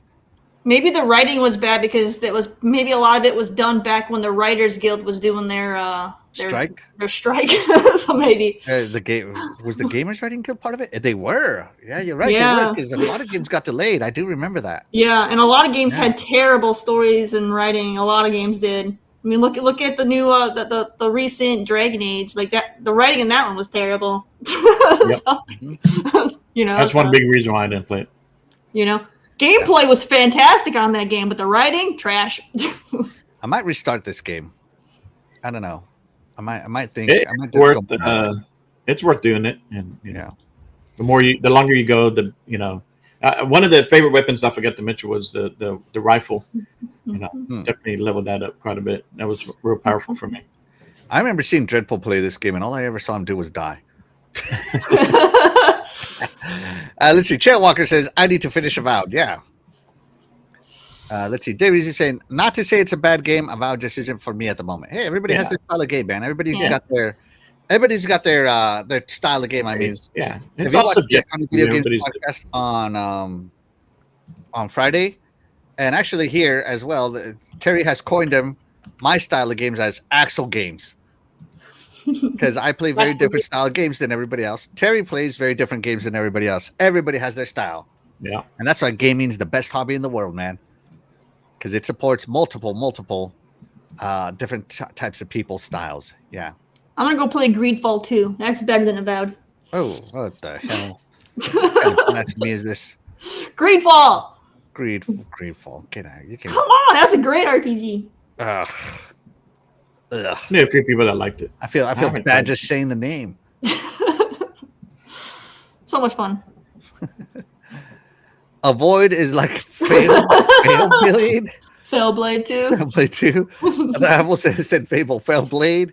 It's hard for Xbox fans to be honest about Xbox quality. Okay, I don't know. sure. But I agree though. Like I'm not a fan of Hellblade either. Hellblade 1 and 2, both of them terrible. No, Hellblade 2 was everything I wanted Hellblade to be. No, both of them are trash. People wanted it to be like, oh, what if it's like, imagine it being like Horizon Zero Dawn or Assassin's Creed, and then I'm like, it's freaking Hellblade. It's not going to be that. Like, I don't know. I feel like gamers have unrealistic expectations of what, like, nobody in the development team ever said what that was going to be, and people are like, oh. You know, it's kind of like this whole ROG Ally, like, oh, it doesn't play your Xbox games from your console. And I'm like, Xbox has never said that this will play your Xbox games from your console. Yeah. Find me the clip. Find me the source. Find me the quote. It's just people making it up themselves in their head. Yeah. I agree with Dave Easy here. I'm not playing a game for hours just to wait for it to get better. That's why I couldn't get into Death Stranding. Yeah. That's what happened to me on that recent game, that Lighthouse game. I'm like, I've been on this for like 2 hours. What the hell am I doing? I think sometimes you got to be in the mood for certain games, you know. Yeah. That's what how was I am. Because he put, if you want to deliver packages, I'd apply to work for Amazon. No, what was that delivery game that we were on a bicycle? That's what he's talking about. Yeah. No. But he's talking about real life. No, I'm talking about not Death Stranding. This game came out on arcade. The delivery game. I don't know. You're on a bicycle as like a little. Oh yeah, Delivery Boy. Yeah, Paperboy. Yeah, go play Paperboy. Much faster paced and better quality. Right. There you go. Faster paced and better quality. That'll challenge you more. For sure. Yeah. Let's see. Let's see. Yeah. Paperboy. Yeah, no. Let's see. Have I played a game long enough to get into it? Like where I was bored and just waited for it to get good because people told me it got good. What's the longest? I think like my limit is 2 hours. No, you did it for me recently for that one indie. You played it and you didn't like it. I told you had to wait, and then you did and you loved it. Oh, was that game? Which one are you talking about? The Norwegian one. Oh, freaking the horror one. I forgot what it was called, but yeah, that was the one I told you to just give it time, and you did, and you ended up loving it. God, what was that game? Jesus, now I know it's on sale right now. It's on part of the Xbox sale right now. Now you got me going to the Xbox sale. I'm calling you out right now. That was one. That one was only like wait 20 minutes. I'm talking like which one had. That was not wait 20 minutes. It took over an hour. No, it was what? Yeah, it maybe felt like 20 minutes to you, but no. I don't think so. There's no way. Yes. A Norwegian game. Where's the sales page? Where's the sales page on Xbox.com? Man, I can remember. Where's the sales page? Dang it! Why can't I remember the name of that game? I know which one you're talking about. It had a really good soundtrack too. All right, shop all console games. Give me the console games. You're trying to rescue your sister? Prices. Here you go. Go on sale. Was it your sister or was it your brother? I can't even remember. What?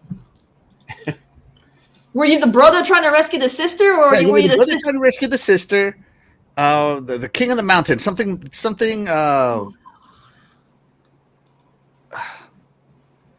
Hold on. I think it started with the letter B. Hold on. I'm gonna look it up. Scandinavian indie game. Yeah. Let me see. Sort alphabetically. I think it started with the letter B. Hold on. Let's see what Copilot can find me. Bramble. Bramble. Yeah, as soon as I found it. Yeah, Copilot knows what's up. The Mountain King. That's what it was. I wanted to play that. I haven't played that. Bramble. Oh yeah. my God, you got to play it Fastback. It is so good, and it gets dark. I know. Phil it starts Spencer said happy, that was and then one of it his goes favorite dark. games. So you remember? Fast. So you remember how he said during Condemned that he can't play dark horror, and now Bramble loved it, dark horror, and that's actually a horror game. It is not a horror. I was never scared in Bramble. First off, It's not scary, but but still, it's as scary as Condemned is. How about that? oh my God, such lies. Don't listen to these lies. But Bramble's No. really good. Dude, it's the same kind of And, idea. and by the way, it only takes like Condemned's 20 faster-paced. minutes to get good. Okay, You did not Bramble have- takes like 4 hours to beat altogether. Dude, no. It took you It takes- longer? It's longer than that. What? It's like No a way. 10-hour game. Yeah, Bramble was like a 10-hour game. Where's my how long to beat stat? Maybe 6 if you're not, if you're not paying attention to story and you're just kind of rushing. Yeah, what do you think I was doing? Trying to rescue my sister, not really, not dilly-dally around. What the heck? Hold on, let me see. Where's the how long to beat? Copilot will tell me. Yeah, ask it. Actually, I'll ask Alexa. Computer! How long does it take to Order complete baby Bramble music. the Mountain King?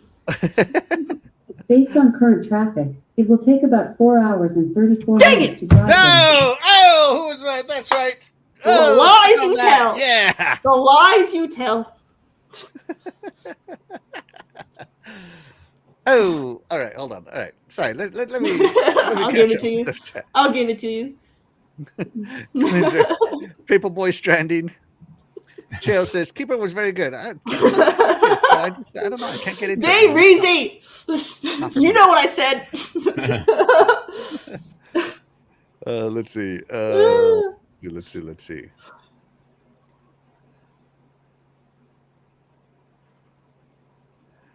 Oh my God.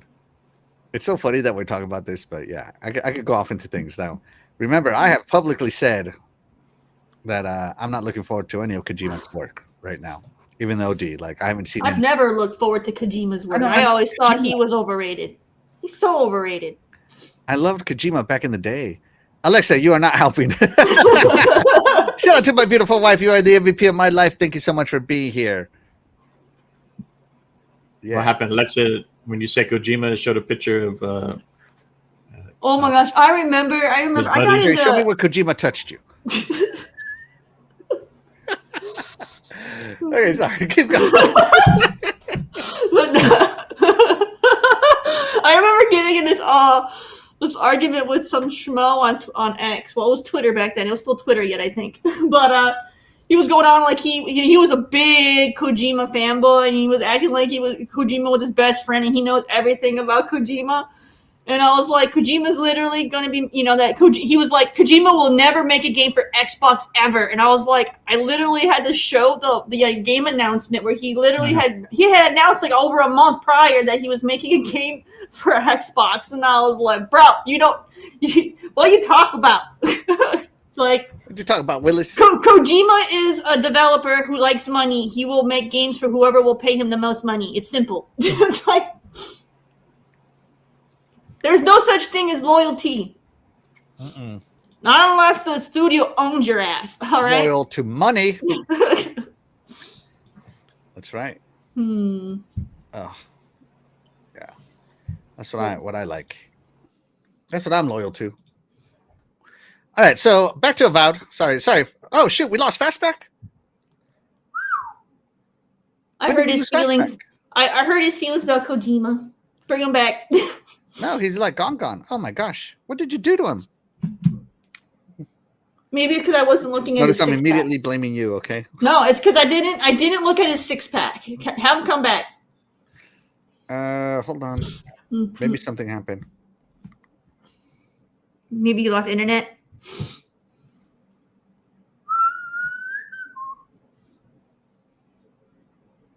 I'm sending him a message. Kojima jacked his PC. No. I don't know, man. I love Kojima's older work. I think it's fantastic. But I don't know. If I got to play a game for like 10 hours before it gets good, I don't care how good the overall experience is. I'm not playing it. Just saying. Did Fastback say he needed to go? He didn't say anything. So I think it was an abrupt disconnect. Wow, I feel terrible. I hope we didn't bully Fastback out. So yeah. Let's see. All right, he's typing. Hopefully he doesn't type like 2 middle fingers or something like that. Yeah. I mean, it's not his style. So they're like, tell her to apologize about Kojima. His computer went through a reboot. He must have been doing an update or something. Man, you gotta turn off those automatic updates. Right now, I saw that the most recent update like makes it so that your task manager like just makes copies of itself, and it bogs down your system even more. So I haven't updated my computer yet. It's like, oh, is that for 10 or 11? 11. Not 10 is dead. Who the hell still uses 10? I still use 10. A lot of people use 10. Like most people still are on 10 because they refuse to jump to 11 because 11 is trash. I don't even. What the heck? What in the 1900s? What in the late 1900s are you using over there, man? This is no different than when we had Windows 7 and Vista. Vista was the one no one wanted. Yeah, that's how Windows 10 is to Windows 11. No one likes 11. Yeah. I don't know. I have absolutely no issues with 11 personally. The main reason why they don't want 11 is because they don't want to upgrade their PC. that's the number one reason. Let's see. Fizzint? I don't know what you're talking about. I have no idea what Fizzint is. I'm sorry. Let's see. I don't know. Anyone who hates Kojima-sama is a fake gamer. Oh, dang. Sorry. By the way, shout out to Sith Lord. Thank you so much for being here. You are the real MVP. And thank you so much for tweeting out the show. Appreciate you, man. Appreciate you. Kojima jacked his PC. There you go. Let's see. Like, I'm constantly seeing news articles all the time about them always having issues with updates for 11 and causing problems. Like they had a recent update not too long ago for 11 where it would put you in an endless reboot cycle. So like, nah. I've literally never experienced anything what you're saying. So, yeah. Is it possible to downgrade from Windows 10 to 11? No. See? No, not at all. You don't want to live in the past, man. Yeah. And nobody wanted to live in the past. Yeah. See, Windows 11 is Let's Vista see. 2. Vista 2. Wait, 2.0. he says OD will fail and can't wait to see all the social media and generally saying it's all this Xbox fault. Yeah, they will blame Xbox 100%, man. What's that? I got divorced and it's dang the Series S. Oh, I failed my. It might be the Series S because it's so awesome at gaming. Let me think. So failure might not be. Let's see. What weird thing? I don't know. I got a traffic ticket and it's all the Series S's fault. To me, that's all I hear. That's all I hear. Everybody just blew. Oh, the Series S. Dang, the Series S. That's all I ever hear. Whenever I hear people talk like that, it's like I'm just gonna make it up and blame the Series S. Why does it keep putting that black bar in when he goes under the water? What black bar? When he goes under the water, there's like I don't know, it's doing something weird with the shadows or something. Where he goes under the water and then there's like this black bar in the middle of his view. The oxygen? No, it goes across the whole screen. You have to rewind now. He left. He left the area. It's not that important. All right, let's see. It's proof of how flawed the game is. Meh. I don't believe you. All right, so Terry. Yes. Let's move on. Let's move on while Fastback is not here, I should say. He'll jump in when we're on this one. So Silent Hill, though, also got leaked. So Silent Hill 2, which has been exclusively excluded Xbox, has been leaked. All right. So it's official, Terry. Silent Hill 2 is coming to Xbox on November 21st, 2025, as per a new listing that was shown on the Microsoft Store. Mm-hmm. So, speculation surrounding the Xbox release of Bluebird Team's horror remake peaked early this year when the Silent Hill website was updating, hinting at new platforms. And when a new ESRB rating was discovered. So these aren't new leaks, right? It's just, I just kind of always like, it's a leak, right? But now Microsoft Store has officially let the cat out of the bag. According to the Microsoft Store page, Silent Hill 2 will launch for both Xbox Series S and S and PC. There's no such thing as leaks. Xbox Play Anywhere isn't listed.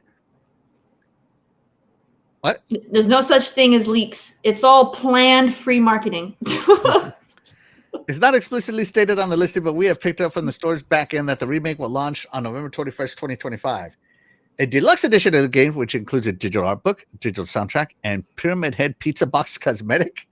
A pizza box cosmetic? Yeah, will launch the same day, along Silent Hill 2 and Silent Hill F bundle. Ooh, I can buy Silent Hill 2 and Silent Hill F. I want to play Silent Hill F. Silent Hill 2, not so much. But if I get a free game with it, why not? Sadly, we found no rumored of the Born from a Wish DLC for the remake. So there you go. So this one, which, because PlayStation's got no games, they had to money hat this one. They is now losing its exclusivity and it's coming to Xbox. Are you excited for that, Terry? Nah, I'm not going to play Silent Hill. No. Come on, Terry. Come on. It's a spooky game.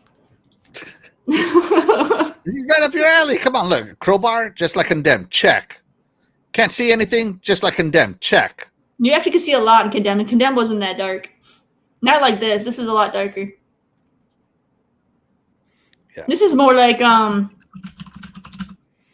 crap. What's that other one?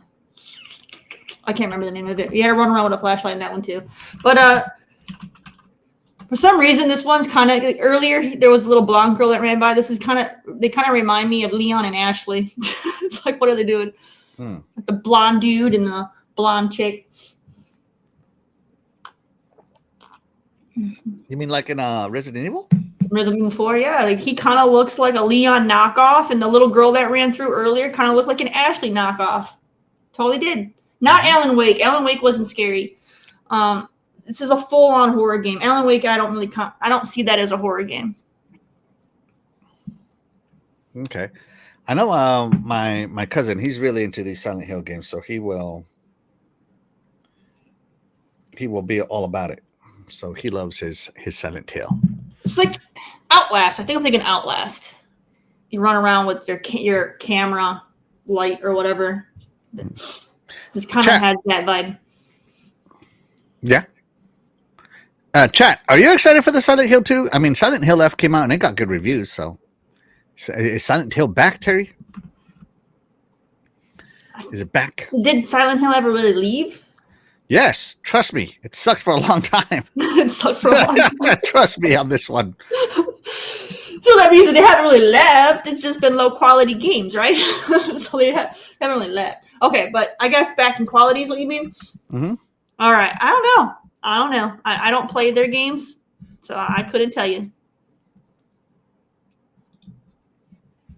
I mean, so far from watching this gameplay, because it's a scary game, so I have no say so in it. Nothing about what is happening in this gameplay is scary, though. So far, you just got a guy in an abandoned house with a 12-year-old girl running around, which makes no sense. Yeah, I don't know. So let's see. So yeah, not much to say there. On the Silent Hill side. That guy's holding his crotch. Yeah, hey, his undead eyes are up here, Terry. His undead eyes are up here. Look at the way they designed them. He's got like no arms, but you can kind of see the layout of the arms, so it looks like he's got like his hands in his pocket, but there's like no pocket, so he's holding his crotch. Who designs this stuff, man? I don't know what the how are you gonna run around and see that and be scared? Like that was the moment you're supposed to be scared, and it's a laughable moment because it's just cringe. It's just cringe.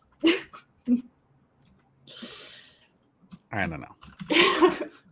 You gotta go. So this game is gonna be you just going around and smashing, crotch grabbers, and that's gonna be that's it. That's the game, folks. What kind of zombies did you kill? The crotch grabbers. Dude, he couldn't even smash the TV 2 seconds ago. Like, what is this?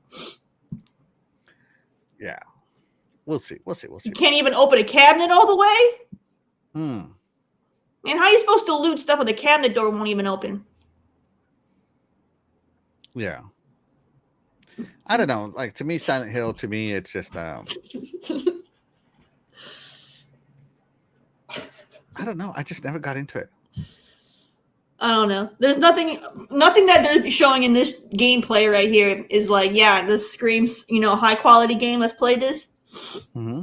Nothing. There's nothing exciting. Which is why I don't play horror games. That's exactly how I feel about horror games. I just don't think they're exciting at all. Sorry, not sorry at the same time, I guess. There's some scary ones out there, but I do find most horror games to just be cringe. Cringe! I think horror games are like, there's so many people making horror games, indie studios now, not big studios, indie studios. And I think horror games is gonna have like an indie studio is gonna figure out horror in a way that big time studios aren't gonna have never thought of, and it's just gonna like revive the entire genre in a way it's never been done before. So it's I think horror might come to it, and it might stop being boring for me if an indie studio figures it out. Got another crotch grabber, and he can't even swing. He was busy. Swing and a miss. How are you supposed to check if he's dead if he didn't even hit him? He's gonna turn around and he's gonna be there. It's gonna be like, well, maybe you should have did a better job of, checking that he was dead. Yeah. Mm-hmm. So let's see.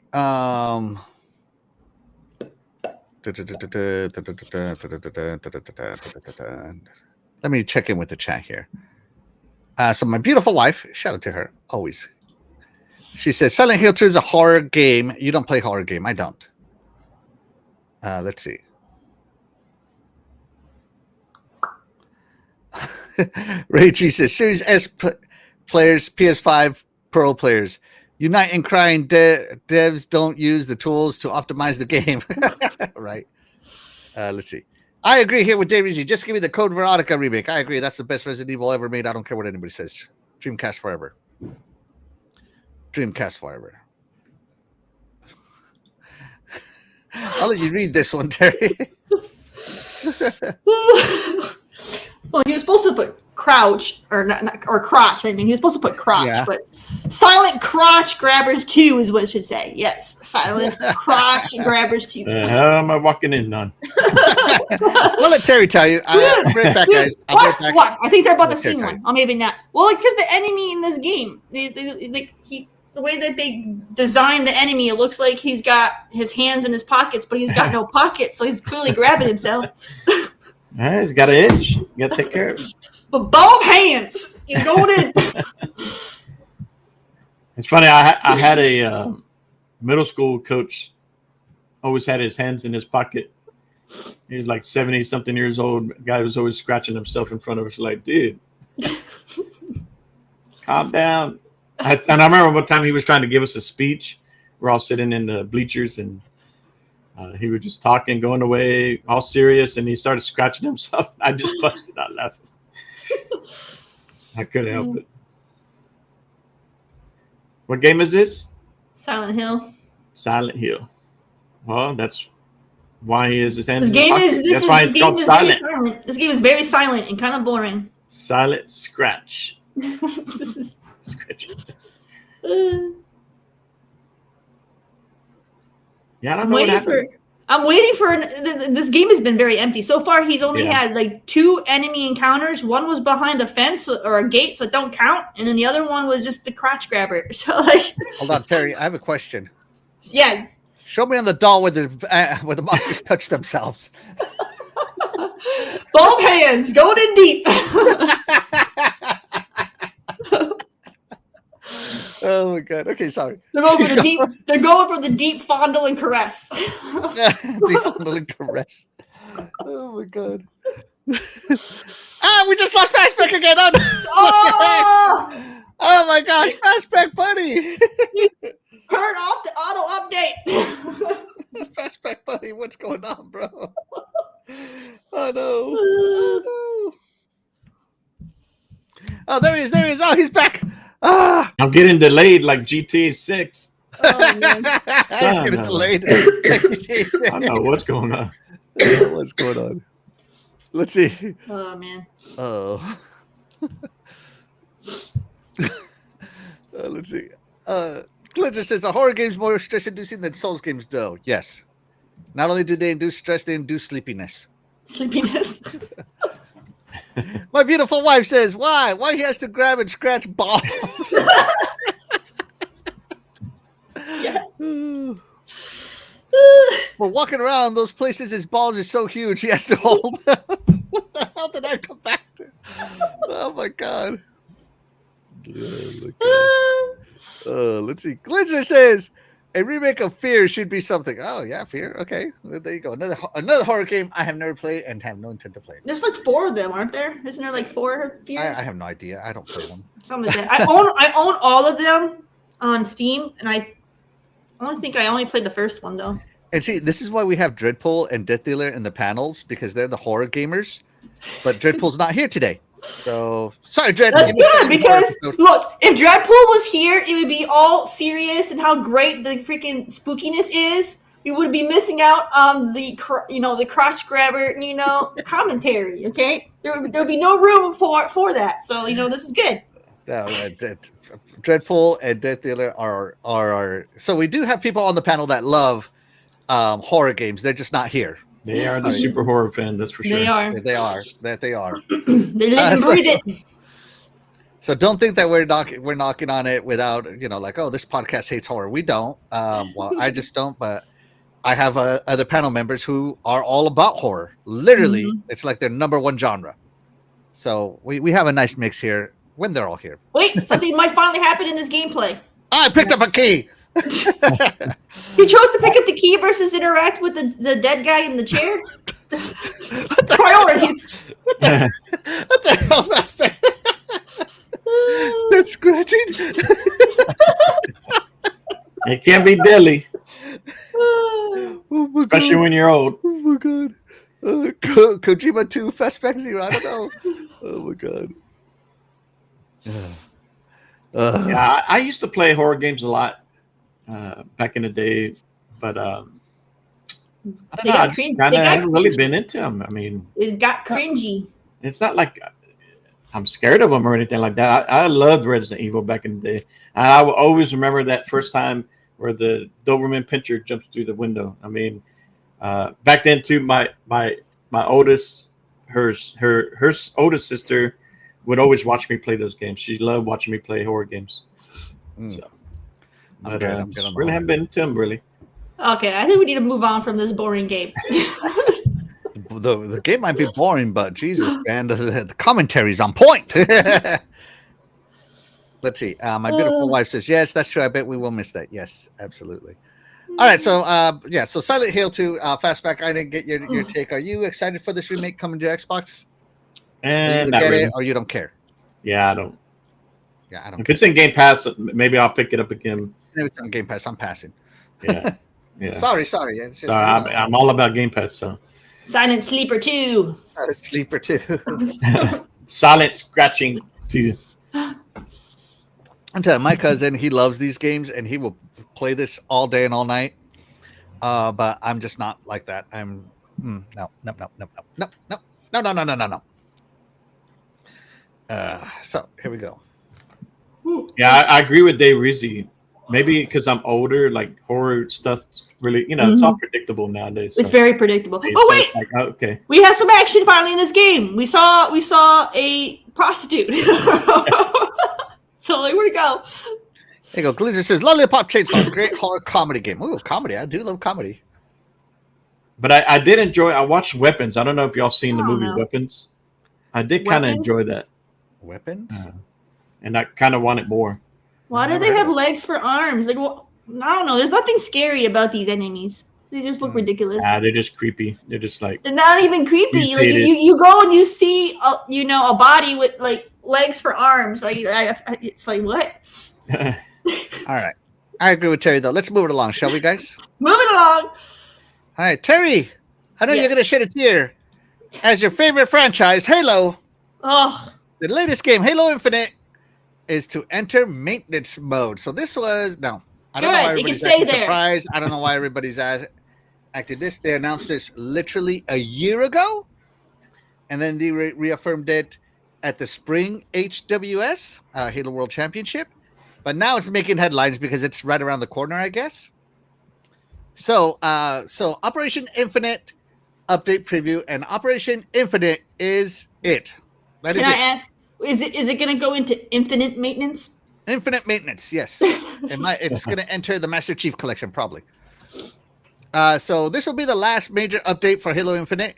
It will be launching November 18th. It has double purification rewards, 100 tier operation pass, blah, blah, blah, all that stuff, right? So let's see. So they announced as we look back on 4 years of evolution and updates in Halo Infinite, we'd like to thank our community for steadfast support. Without your feedback and enthusiasm, Halo Infinite multiplayer would not be the special place it is today. A robust arena for slaying and playing with something for every Spartan. Yeah. So blah, blah, blah, all that stuff, right? So starting November 18th, Operation Infinite will introduce 2 times boost on career rank and single player. Not single player. Spartan points. 100 tier operation pass, 8 earnable armor sets, new ranked seasons, and 200 never before seen customizations arriving in the exchange, which is the money exchange, real money, right? So here's everything they got, right? The Halo Infinite roadmap, right, is where I really care about, right? So Operation Infinite maybe, which basically will be. I don't understand why they don't want to use absolutes. The last major update currently planned for Halo Infinite, but we're fully committed to supporting players with exciting challenges, ranked rewards, and community events throughout next year and beyond.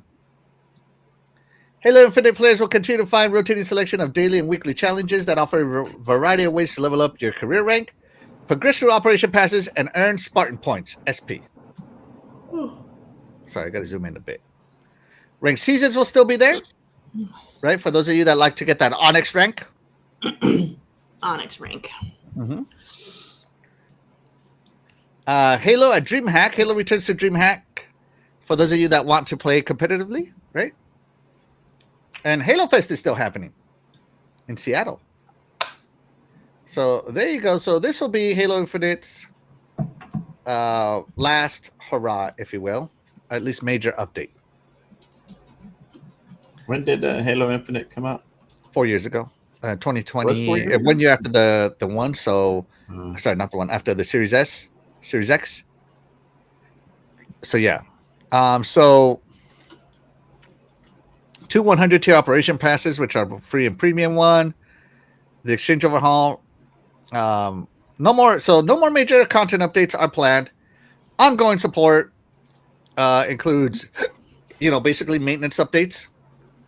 And this is because Halo Studios will shift focus to Halo Campaign Evolved.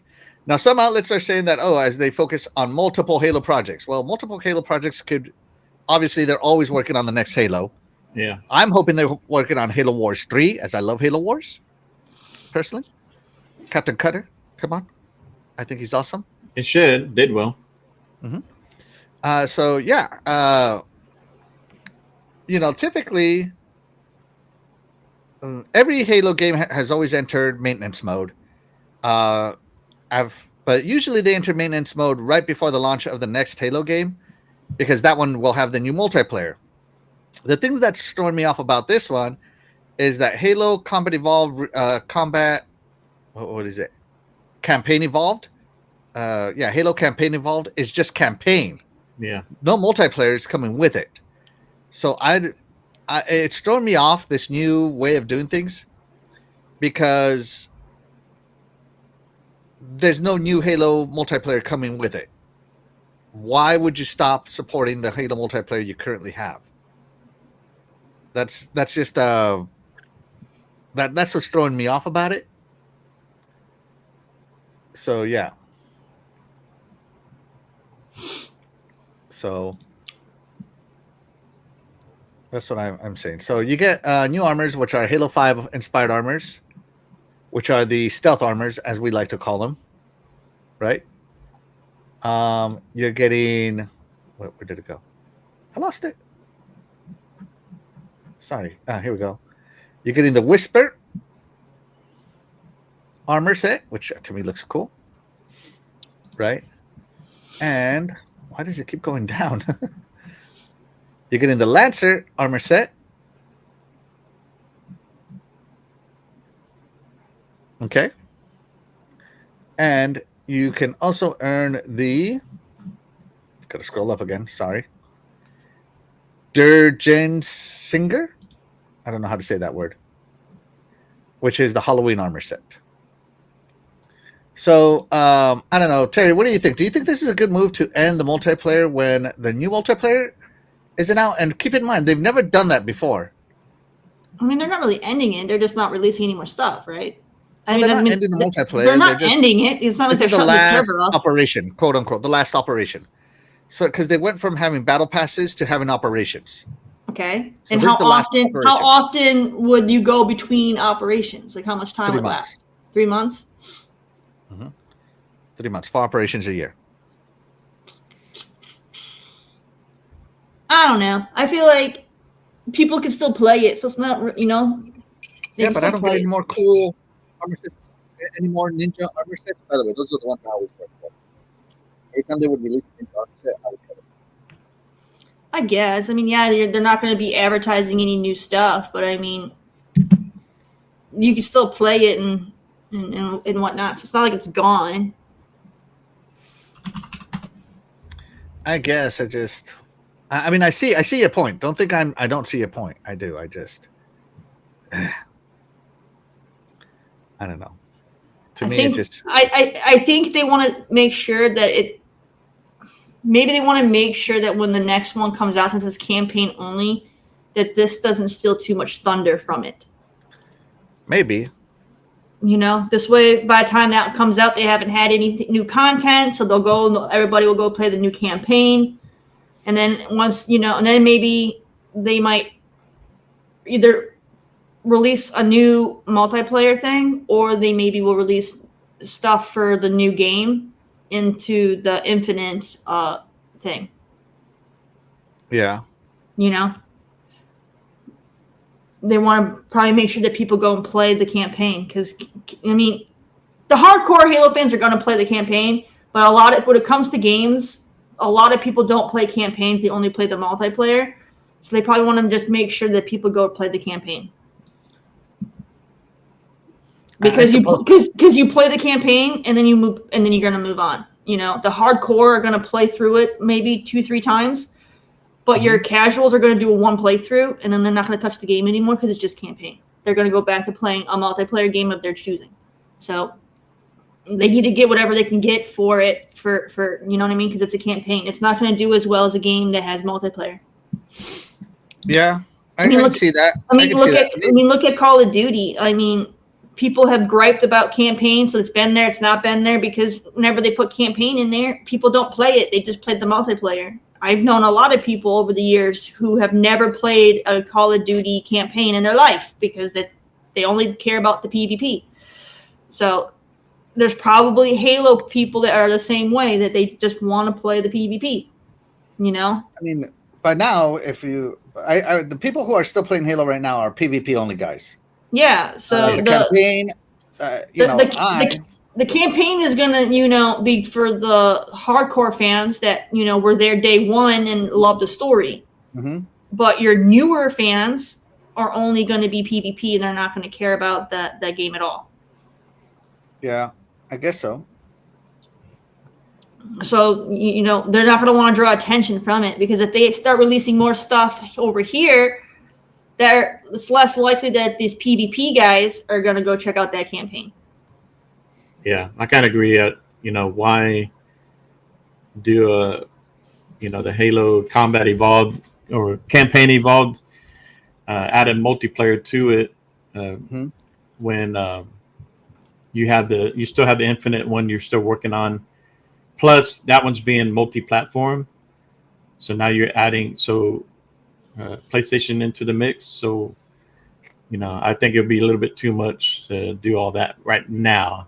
Yeah. Plus, if they are going to design a new multiplayer to go after the new campaign comes out, if you give them more of a dry spell, there's going to be more hype for the new multiplayer coming out. Yeah. Yeah. I don't know. To me, the only thing the multiplayer was missing when it launched, and this has been since corrected years ago, was the firefight. Firefight is my favorite mode. So that's all I wanted, and it came out like 2 years ago. 2 years after it launched, and I'm like, okay, let me try it, and it's fantastic. It always is, right? So yeah, did this just replay the same thing over and over twice again? And Master Chief collection probably gets more online played than Infinite, right? Well, Infinite has I think it's 20 playlists, whereas Master Chief Collection has like 60 because it's all the games. Yeah. Right. So yeah, it has more rotation, if you will. If they add Halo Infinite to the Master Chief Collection, and now we get this ultimate playlist, okay, I can see that. But Master Chief Collection went into maintenance mode 3 years ago as well. Yeah. So that's where I'm at on all this as a Halo guy, right? As the Halo guy in the panel. I love Halo myself. I'm not big on multiplayer. Right. I did like the campaign on Infinite. I wanted more. I know. I believe I read that they were looking at expanding areas of the ring, so you get different regions, different biomes. That's what I was hoping for as a solo campaign player, or you play co-op. Mm-hmm. That's what they needed. I get the focus on the multiplayer PvP, but they should have also done the co-op option. They missed a mark on that. Now, maybe it's because there were some disappointments. Maybe it didn't do well at launch and certain things. 343, obviously had some issues behind the scenes.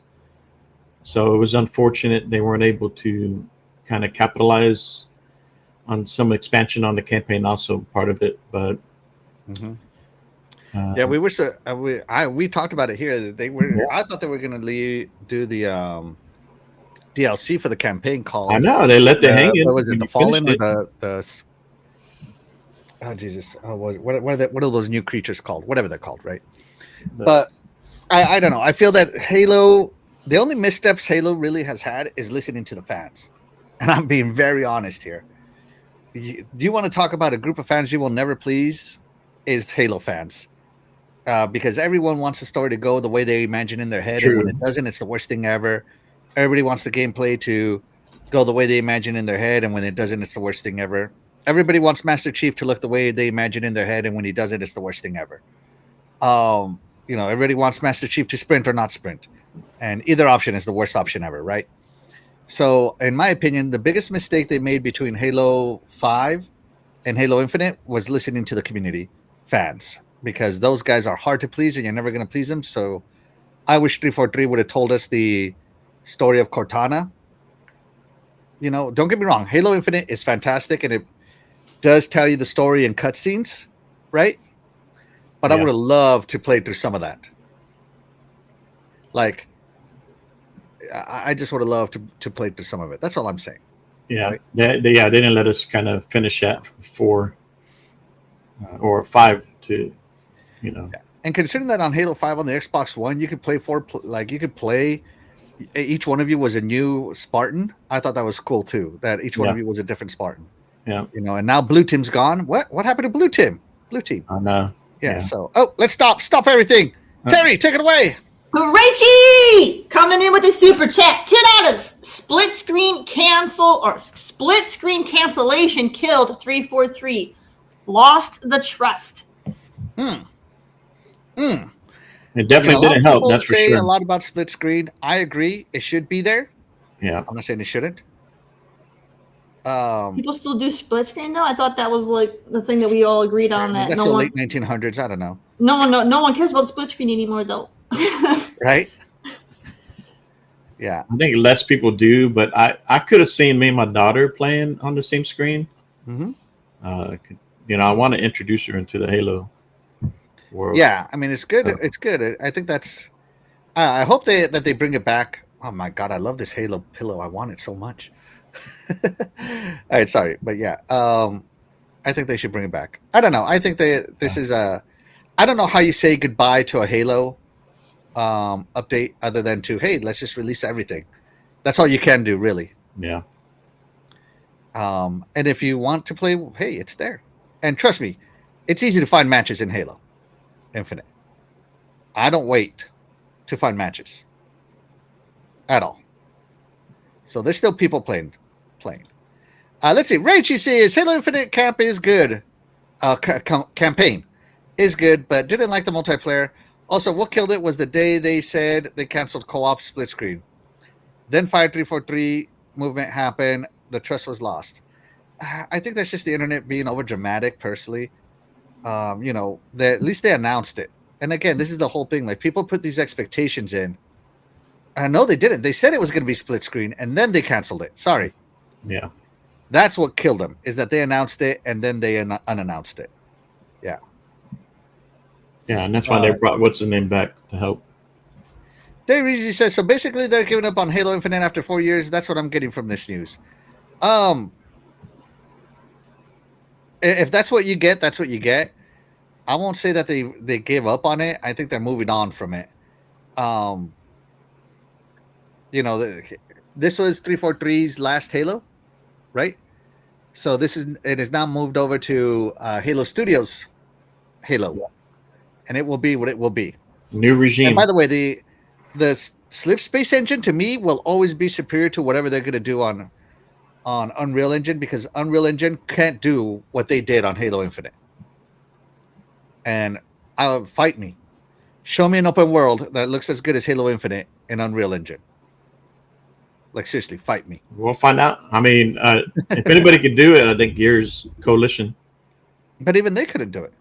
I mean, they did a Gears 5 in Unreal Engine, which was like a hub world, but the hub world was super empty.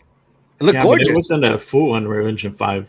No, it was still Unreal Engine, but in general, Unreal Engine, just can't do open worlds. I mean, the type of open worlds or big worlds Unreal Engine can do are like Fortnite World or like Sea of Thieves, where the draw distance is terrible.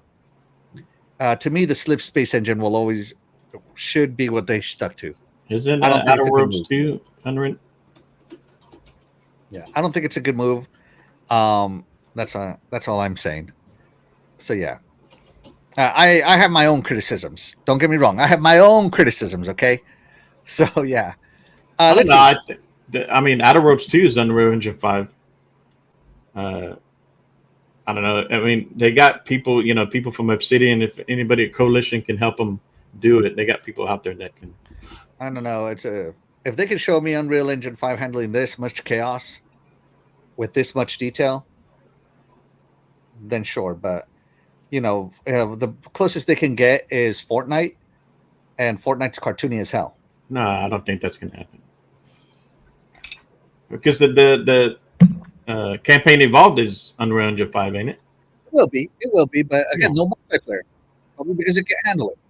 Just saying. Not at that level of detail. And that's what I'm getting at, okay? Can Unreal Engine do open world? Sure, but not at the level of detail that the Slipstream can currently do. Right? So that's all I'm saying. Let's see. Glitter says they didn't understand the definition of infinite. Dave Reezy says, I like to be concerned. Unfortunately, I'm not. Let's see. There's no one playing it. People are playing Play 5 and MCC. I played it 2 days ago, and I kept playing against the same people all the time. You do get put into groups in Halo Infinite. That is true. That is not a lie. That has happened since the beginning. Since the very beginning. Once you get grouped, you stay grouped for a while. Let's see. Halo Reach is the best Halo. Fight me. Where's the remaster at? Hey, it didn't get a remaster. It got a free update, though, a graphical update. Yeah. And Dave Easy, a lot of people think Halo Reach is the best Reach. Mm-hmm. Yeah, that was great. Me and my wife played that one together. Chet Walker says Halo Studios may be lost in directions. I just hope they start doing their own thing and stop listening to the sea of fans that you will never satisfy. Yeah. And that's, as a fan, I'm saying don't listen to me, right? Do what you want to do with the story, but tell a complete story. That's all I'm saying. Yeah. Oh, Rachie, the only people who played Infinite are people who ran out of money for Game Pass Essential. Dang, I'm broke as hell. Let's see. Also, they may not want people to compare the new multiplayer with Infinite. Oh, that is true. Infinite multiplayer, when it launched, did get a lot of heat. Yeah. Because it wasn't as complete as Halo 5's multiplayer. It did get a lot of heat. Do you remember that? I mean, Terry, we might have talked about it and you might have not listened, but we did talk about it. Yeah, it did. Rachie wants them to port Halo 5 to PC. That's right. Halo 5 is still the most exclusive Halo to date. And shout out to Josama 2D. Thank you so much for being here. You are the real MVP. He says Infinite is not the future. It isn't. It isn't. And, I'm more than happy to move on to the next Halo. Trust me. As a Halo guy, the thing I would like more than playing the Halo I love is playing a new Halo. Trust me, I love it. Yeah. There's nothing, what's better than Halo Infinite? The next Halo. Yeah. Because I want more Halo. Wow, these skins look awesome. I'm not going to lie. These skins look epic. All right, sorry. Yeah, so shout out to Joe Sama. Thank you so much. Shout out to Jago6. Thank you so much for being here. You are the real MVP. He says, hello, fellow gamers. What's up? What's up? Thank you so much. Halo Extraction Shooter. Yeah, they added Extraction mode, Battle Royale mode, my favorite mode, which is Firefight mode. Tower Defense mode. Again, another one of my favorites. It's awesome. There's supposed to be a ton of Halos spread out throughout the universe. There are a ton of Halos spread out throughout the universe. Yes. And they found most of them through the Ark. You are absolutely right. They are. Hence Halo Infinite. Ooh, okay. All right, let's see. Music 72. Halo Not So Infinite. Let's see. If any of you read the novels, there are different classes of Spartan, right? And this is the big problem I had with Halo 5 Guardians, was when you switch from the Mark II Spartans to, I think it's the Mark IV, which is the type that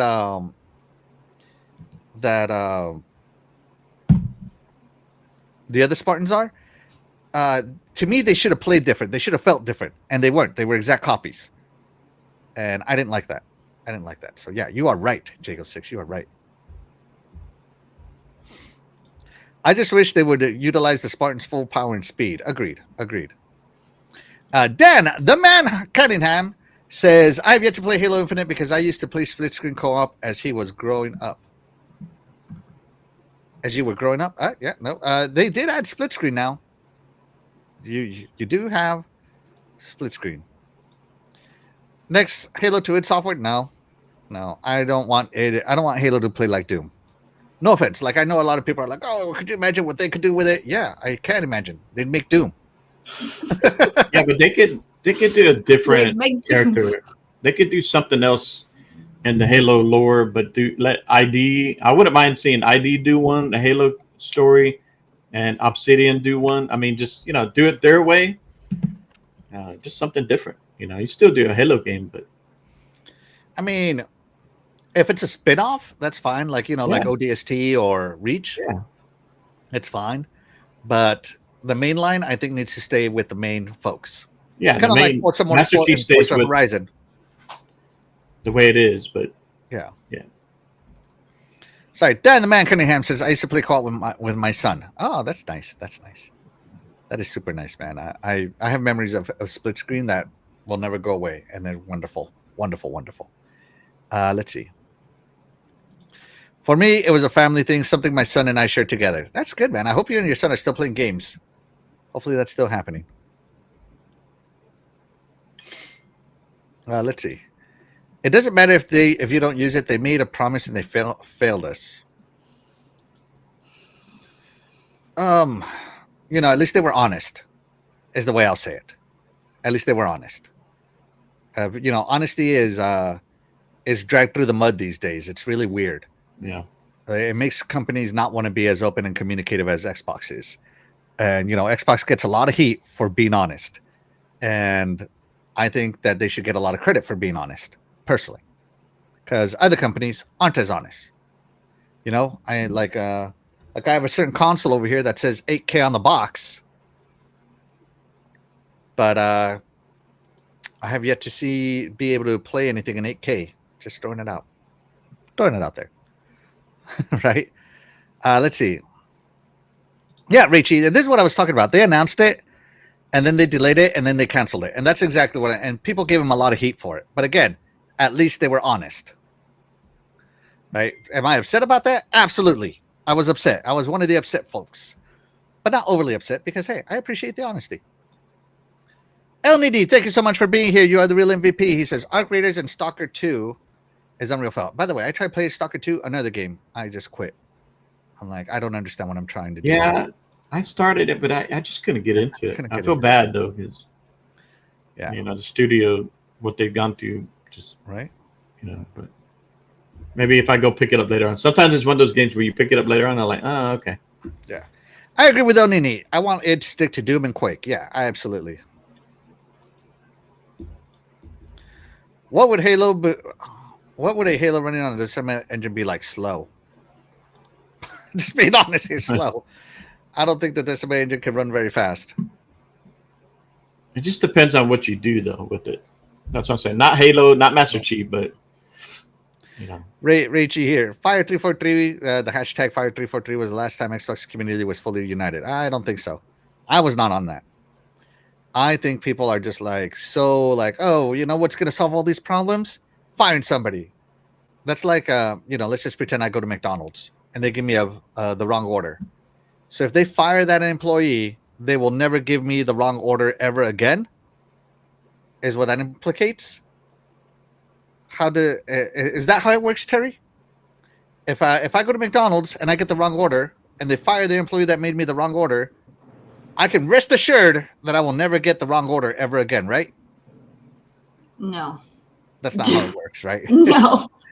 So this whole Fire343 crap, firing is not a solution.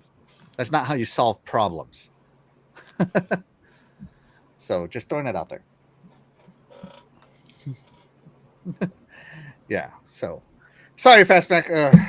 I have a lot to say about Halo as always. No, I'm the Halo guy. I Sorry. don't blame you. I know I mean, I've been cutting you off a little bit. I apologize. no, I don't. No, I didn't think you were.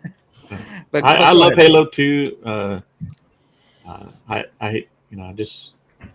I enjoyed Infinite. I enjoyed 4 and 5. I think 343 did a good job doing it in their way. And like you said, a lot of the hardcore still hated them for this and that, certain things. They just could not please anybody, going, as they took over from Bungie. Right. So they're already in a hard place as it was. In the first place. Everybody's so stuck on Bungie's Halo. Like, I know. don't get me wrong. I love, Halo 3 is my 3 is favorite my Halo. favorite. Yeah. And it was epic. But that doesn't mean that the new Halos aren't good. Yeah, they had a lot of good things that they brought. So, Like I have a favorite T-shirt, but that doesn't mean that my other T-shirts aren't good. Like that doesn't mean I don't like my other T-shirts. Like people are like, because this one's my favorite, all the other ones suck. It's like, what? Get out of here! Who thinks like that? Who thinks like that? I think just 343, maybe the management they made some missteps, and that.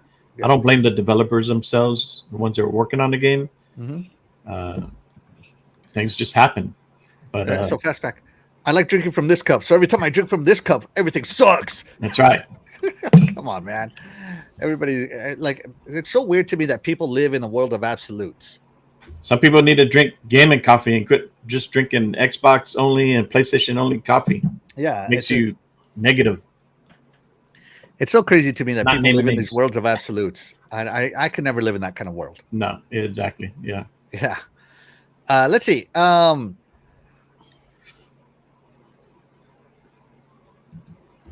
Donato, I'm going to try my best to read what you're saying here. I apologize.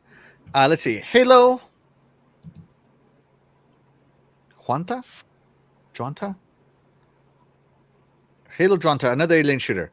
I want to see me some games based on reality, some military stuff like Breakpoint. I mean, they have a like ODST.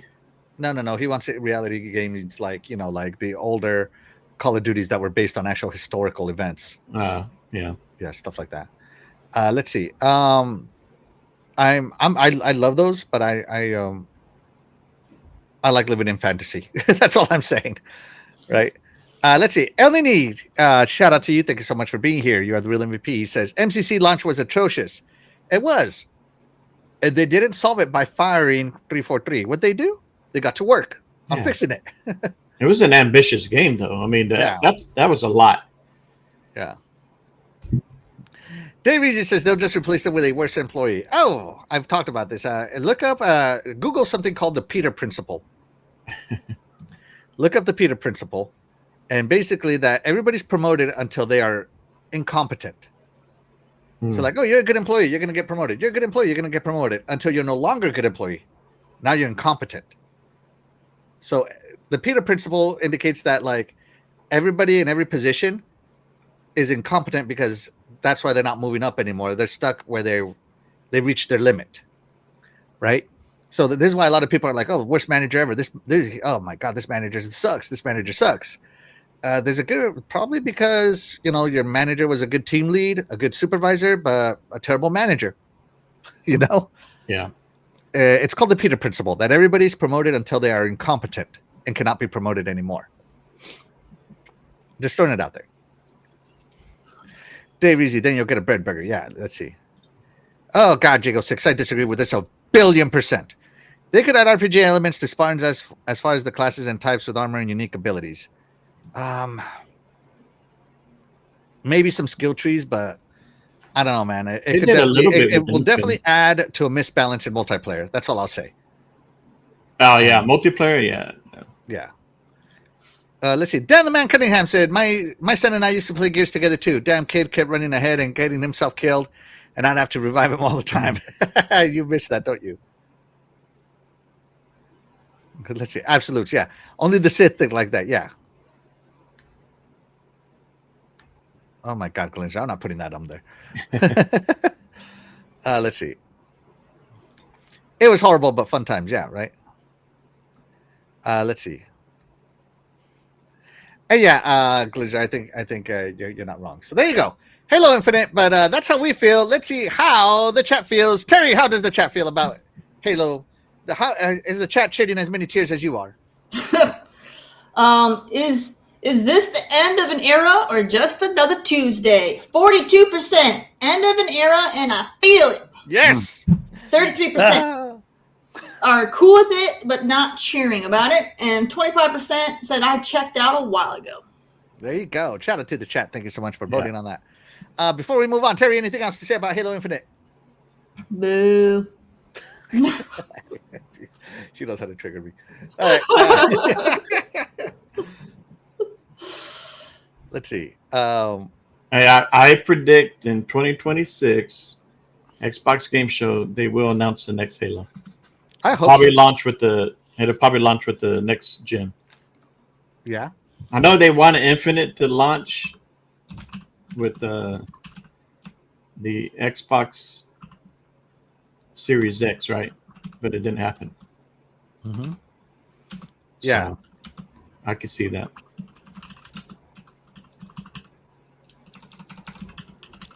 All right. So, anything else fastback on Halo? Other than that, No, I mean, I hope the next Halo does get announced. I'm just being real honest. Yeah, I'm ready. I think it will. I mean, it's going to come soon, and it's got to coincide with the new hardware stuff. I can see the next Gears coming out before the new hardware stuff comes out. You know, because they've probably already been working on it already with Series X and S in mind. Probably handheld now. But no, we'll see. I mean, time will tell. We'll see how the new update to the studio has gone through, and see what the next where they're going. So, I love Halo. I'm ready for the next Halo, man. I mean, don't get me wrong. As much as I'm excited with campaign involved, because I will play it, I am super duper excited for the next one. Because I've already beat the campaign. I'll play it because it's Halo, but I want the next set of the story. I want to know what happens next in the universe. What happens next in the universe? What happens next in the universe? I'm ready. I'm ready for the next course. Yeah, and I think the campaign Evolve does well on other platforms. I think it'll give a boost to the next Halo when it gets announced, if it shows well. Yeah. All right, we're ready to move on here. Hold on, before I move on, I need like a super triggering. Let's see, topic here. I want a super triggering. I want it to be triggering as hell. For this one. I thought you were already triggering. No. I want it to be even more triggering. Here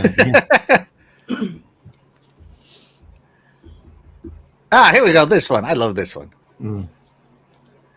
I love this one. I'm gonna do this topic right here. Bam. Here we go. I'm gonna edit. Let me edit this text before I do it here. All right. Oh my God! It's the wrong font. Hold on. Let me fix it. Maybe somebody you want to trigger already left the chat. No, there'll be more. They'll watch it. They'll watch it on it. Yeah. All right. Here we go. Let's get to the main topic, shall we? Terry, you ready? Ready. Xbox leads, PlayStation follows. What am I talking about here, Terry? Let's check it out. So here we are, Xbox Wire, right? Stream your own game with Game Pass Ultimate, right? Can you go ahead and read this date out for me out loud here, Terry? November 20th of 2024. 4. Oh, okay. So let's see some of these words. Our mission is to bring more games to more people around the world across devices. Let's see. Today, millions of Xbox Game Pass Ultimate members are enjoying cloud gaming. Right? From the Xbox catalog. We've also heard your excitement about having more flexibility to stream games you own beyond the Game Pass catalog. Starting today, I'm excited to announce that we're allowing Game Pass Ultimate members to stream select games they own through TVs and browsers on supported devices in all 28 countries where Xbox Cloud Gaming Beta is available. And this is just the beginning. Interesting. 50 games available today. By the way, the list is over 1,000 now. I counted it. It's almost 1,400 games, right? Mm-hmm. So you can stream your own games. Oh, look, they even released a beautiful little trailer. Let's watch it. Right? Stream your own games, right? Oh, what game? Oh my gosh! Look at all these Xboxes. These Xboxes are amazing.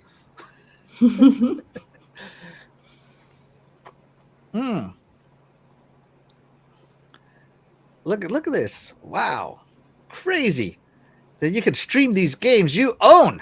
You bought them; they're your games. You can play them on any of your Xboxes as long as they're cloud enabled. Right? Look at that. That is so cool. They even tell you the steps. Here we go. Step 1. Step 2. What's step 3? Okay. Yes. And there you go. Interesting, right? Interesting. So Xbox is leading the way. You know what people are calling third place. Xbox is dude. But what's this? Let's take a look at this. What am I looking at here, Terry? Cloud streaming officially arrives on PlayStation Portal. New support for digital PS5 games in your library. Oh my gosh! Well, that sounds oddly familiar. Mm-hmm. Let's enhance these copiers. Let's read some of these, right? Let's see.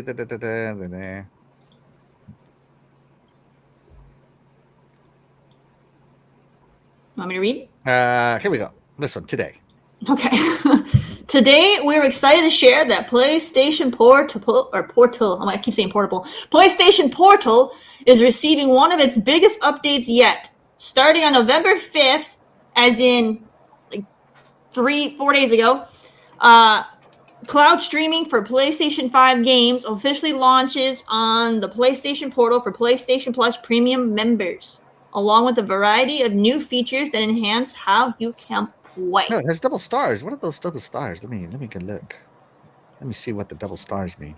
Where are they? Sorry, I went all the way to the comments. Oh my god.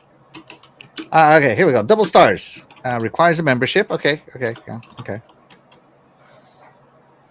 So it requires a membership. Okay. So, oh look, they also have a beautiful little trailer. Let's take a look at it. Oh my god. No music, please. You just hurt my ears with that beep. That beep.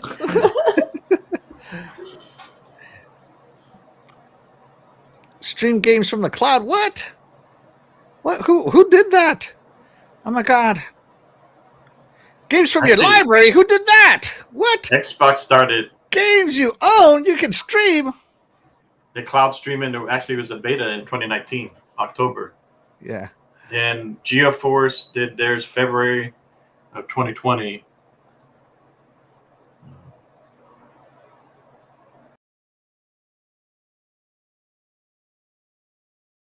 But the way Xbox is doing it to the extent is pretty amazing. Oh man, we just got attacked. Fastback, are you there? You might need to cycle your camera on and off. Oh, I'm here. Turn it off, turn it back on. Oh, hold on. Okay. All right. I'm stuck in Halo Infinite. Oh my god. What the hell's going on? All right, so now you can get your games. And look at the games they use, right? Including Cyberpunk 2077. Xbox uses that one too, right? So yeah, so here you can see that you can have access to the games you own and stream your own game, right? So here's mine, right? This is me up here. And these are all the games that are available for stream your own game access. And this list is massive. So of course, my purchase list is much smaller because, well, you know, I'm not made out of infinite money. and I bought a lot of physical, so I'm just now making the switch to digitals because of this.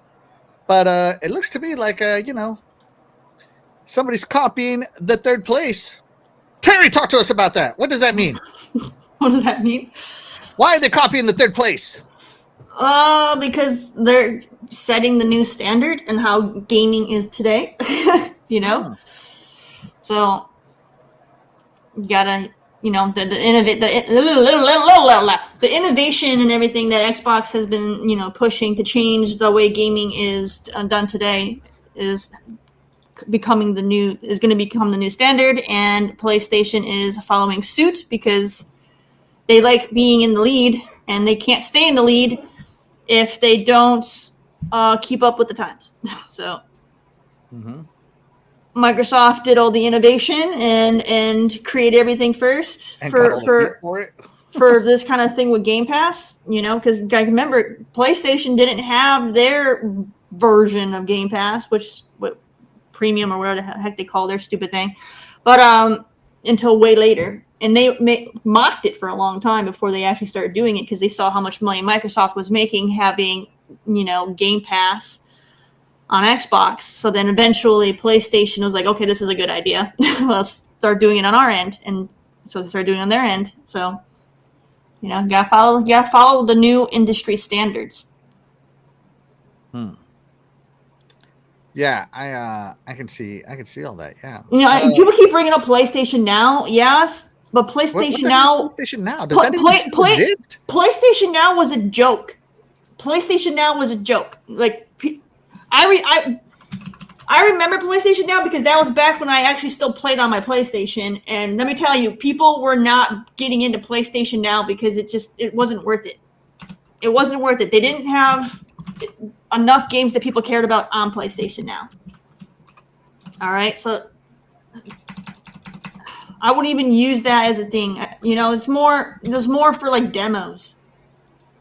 It was more. Wasn't it only tied to like a certain TV? It was for demos. So I asked Google AI here. You got two different things. So this whole cloud gaming thing has been around for like the technology has been around a very long time. I think they actually started developing it back in like the 70s. All right, if you want to be facetious and go that far back, then PlayStation and Xbox, GeForce, none of them had it. If you want to be facetious like that, none of them had it.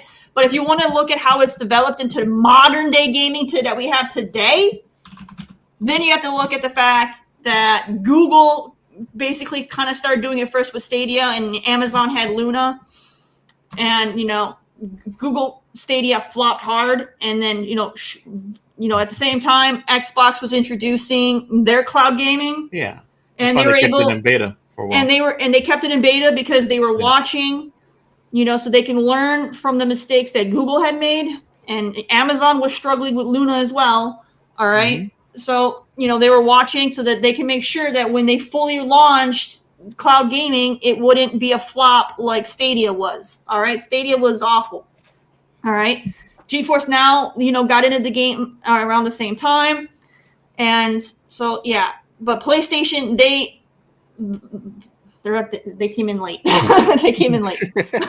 They came in late. I think it's obvious that PlayStation gave up on cloud streaming. They came in too late. If we're just talking about how cloud gaming is used today for modern day gaming, PlayStation came in late. Because the stuff that you guys keep bringing up with Gaikai and all that, that's not the same tech that for modern day gaming. It's been evolved and way we're using it now. All right. Gaikai was only on PC. Where was it? It's apples and oranges. It was only on PC. It's apples and oranges. It's like with 3D gaming. PlayStation's 3D gaming today is very different from the 3D gaming of the 80s. It's completely evolved and it's different. You can't really compare them. GeForce, is it on PC only or is it on mobile too? GeForce is only on PC. Yeah. As far as I know, yeah. I'm not saying that GeForce not doing a good job, but Xbox is capable of doing it more. Xbox is first in being mainstream with it being successful. Yeah. Because even I said that Stadia was first. for modern day gaming, not going Yeah. back to the on live and all that stuff. Modern day gaming, Google was first. But for it to be successful in mainstream, that was Xbox, because Google failed. Amazon is still kind of flopping on theirs, you know, like theirs is surviving, but no one talks about it, you know? So like when it comes to a success story, Xbox was the one that was able to innovate it to where it became mainstream and successful, to the point to where now even PlayStation has taken notice, and now they're even going to be implementing it. That's where it matters. Because guarantee you, if Game Pass flopped just like Stadia did, would PlayStation be pushing it now? The hell no, they wouldn't. That's right. Here's the thing, right? Like, PlayStation had Gaikai and OnLive for what, 10 years and did nothing with it? All they did was put their PS2, their old games on it and demos, and that's it. And Xbox and then Google Stadia came in, and Xbox came in, and they started doing something with the current games. How are we going to get this to 4K? How are we going to move the audio over? How are we going to get the haptics going? All that stuff. And how are we going to bring the latency down? Way more, because trust me, I tried OnLive. I bought into OnLive, and the lag was real. Okay? You guys complain about lag now. Holy crap, you don't know what lag is. Okay? And so yeah, it was just it was just terrible. So Xbox innovated into it, and they got that code down, and you know, GeForce Now has been always on it, right? Yeah. Always innovating on it. And so it's don't give me this whole like, oh, you know, you've always been able to do it with PlayStation Now. They did it first, and they gave up on it. Let's mention the fact. All right, they did it first, and they were the first to give up on it. Finish the sentence. Where's PlayStation Now? Can you go to PlayStation Now and subscribe? Anybody? No? That's what I thought, because they gave up on it. All right. So, and you know, it's okay that they give up on it. It doesn't matter. You know, if a business venture is not profitable, like PlayStation Now, get rid of it. The fact that Xbox has bundled all this together and made it into a profit stream, now everybody's like, oh, that's how you're supposed to do it. Let's do it that way. Let's copy third place and make some money. Because, you know, first place couldn't figure out, like, they bought them and did nothing with it. Because I remember seeing the PlayStation Now being like on, it was on Sony Bravia TVs, or whatever Sony TVs it was back then. It was on the PS3. It was on the Vita. Was it the Vita back then? I think it was the Vita. It was all over. Like, they tried to do it all over. Get PlayStation Now, but it wasn't included as part of your PlayStation subscription or anything. It wasn't bundled. It was separate. And it tanked. And now, you know, that Xbox has figured it out, how to monetize it properly and how to invest into it properly. It's like, oh, shoot, that's how we're supposed to do it. Let's copy it. So, yeah. So that's the way I'm saying. So, you know, hey, you know, I'm not overly sad about this because, hey, now I don't need a PlayStation. Once this comes to PC, cloud streaming comes to PC, that's how I'm playing my PlayStation games. You know, I'll buy my subscription for that month, stream it, play it, and then move on. And I will very happily do that because, hey, that's more power to me as a gamer, as a consumer. Now I have another option to play games, which is always fantastic, right? And that's what it's all about, right, Fastback? Yeah, I mean, people, we can sit here and go back and forth, like who did it first or what, who did it better, who's doing it better. Yeah, I think the way, you know, obviously, I think GeForce is probably the biggest competitor. GeForce is hands down the best. Yeah, but Xbox is right there. They've learned a lot. They didn't just rush into it like Stadia, Google. Mm-hmm. So. I think what they got a good platform for it, cloud streaming. That obviously Microsoft has the tools to keep improving it. Cloud gaming is definitely the future of gaming. You know, I mean, you're always going to have hardware, but with cloud streaming, it helps that it doesn't matter what type of hardware you have home. It may not be capable of 4K, 60, whatever, but through a cloud streaming service, you let all the sites, the server sites, they do all the work for you. You don't have to worry about keep upgrading your PC or whatever. If you want to go through that type of cloud streaming service, which GeForce has been doing, they've done a good job with that. You know, Xbox has been also the same thing. The only difference between is that Xbox and PlayStation, they're publishers. They have their own games that they can also provide in their own streaming services, cloud, that GeForce can't, right? They still got to work out a deal to get some of those games on GeForce. Right. So it just comes down to you, like what games you prefer, you know, and where you want to cloud stream it from. So, I think it's good to see PlayStation following this this way. I mean, I think they have no choice. So, yeah.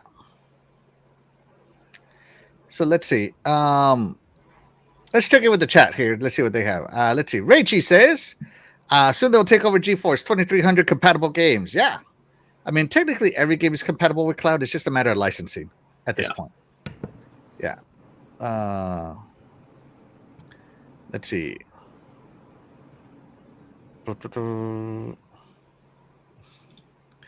Not Axel. Xbox didn't do it first. No, they didn't, but they're doing it best.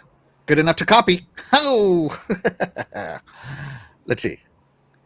It wasn't in your library in 2019 First Cloud. I'm not sure what you're trying to say here, Anini. Sorry. I'm trying to say that the games that you can cloud weren't from your library. I mean, they had a select of games that you No, can it cloud. started with just some select, like, very small games. I mean, it's grown. Yeah. It started off, and then it grew from there. I mean, yeah. And a lot of those games are already in your library, so what does it matter? Right. Xbox didn't do it first, but it doesn't matter to me because it's streaming. No one cares. from Joe Saba. Yeah. Let's see. Hey, suddenly streaming is great. Suddenly, you know, hey, streaming is the best. Oh my god. Let's see. Glitzer. Nintendo did the console first. Sony and Microsoft copied them. I would say before Nintendo Atari. did consoles, was in Intellivision the first cart console? I think it was Intellivision. I thought Atari did it first, and then Intellivision. No, for cart consoles, I think it was Intellivision. You know, ones where you have swappable carts. Oh, yeah. Because I think dedicated consoles were before that, where it was like one game. Yeah. It was just one. Yeah. So yeah, built in or one cartridge. Let's see. PlayStation bought Gaikai in 2012. Yes. Let me see. I think so. I think you're right. 2003, right? No. Yeah, in 2012 they did. You're right. Let's see. The Fairchild Channel F in '76 was the first cartridge game console. There you go. And everybody copied them. Says I got the Fairchild 89 over here. My Xbox. Let's see. PS Cloud and GeForce now have 4K xCloud 1440. Yeah, and like you guys want to get into these little like 4K 1440 all this stuff, and it's like yes, all the stuff nobody uses. Well, no, I love 4K gaming just as much. There are people that use 4K gaming, but let's look at it. The majority of people aren't 4K gaming. No, I love 4K gaming just as much as everybody else, and I have a 4K TV that can support it and all that good stuff.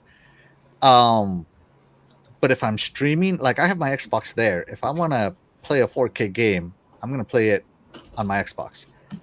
You know, kind of like, what is it, 4K Netflix exists? But I don't want to play the data fees for that. Just saying. Just saying. Let's see. Oh, GeForce is mobile too. Okay, I did not know that. Yeah, I just saw that. Yeah, I did not know that. I'm not a GeForce guy. No. Where's a Happy Cloud Gamer when you need him? Right? Yeah, and Jago6, yeah, good. This is more to my point. You realize that the bandwidth to actually stream true 4K is not attainable through merely streaming as of yet. Right? Yeah. Oh, geez. Terry.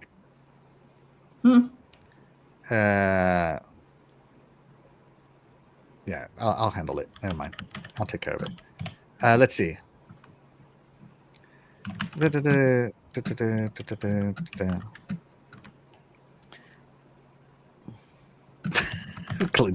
Broncos gave up on Russell Wilson. Sometimes giving up is a W. Might be. It might be. That was the best thing they did. Best thing they did. That's right. Let's see. Josama 2D says Xbox and PlayStation are doing the same thing. Put streaming in the subscription service. Not sure who did it first. So, who had a streaming service first? PlayStation. Out of the two, right? Out of the two, PlayStation had a streaming service first. Who had a successful one first? Xbox did, because they included it in their. They got rid of Gold and they included it in their new Game Pass stuff. Whereas now, PlayStation has launched here. What? Wrong screen. Here we go. PlayStation has launched here, and they've included it on their PlayStation Plus Premium. So it's no longer a separate service. It's included, just like Xbox. Success. Let's see.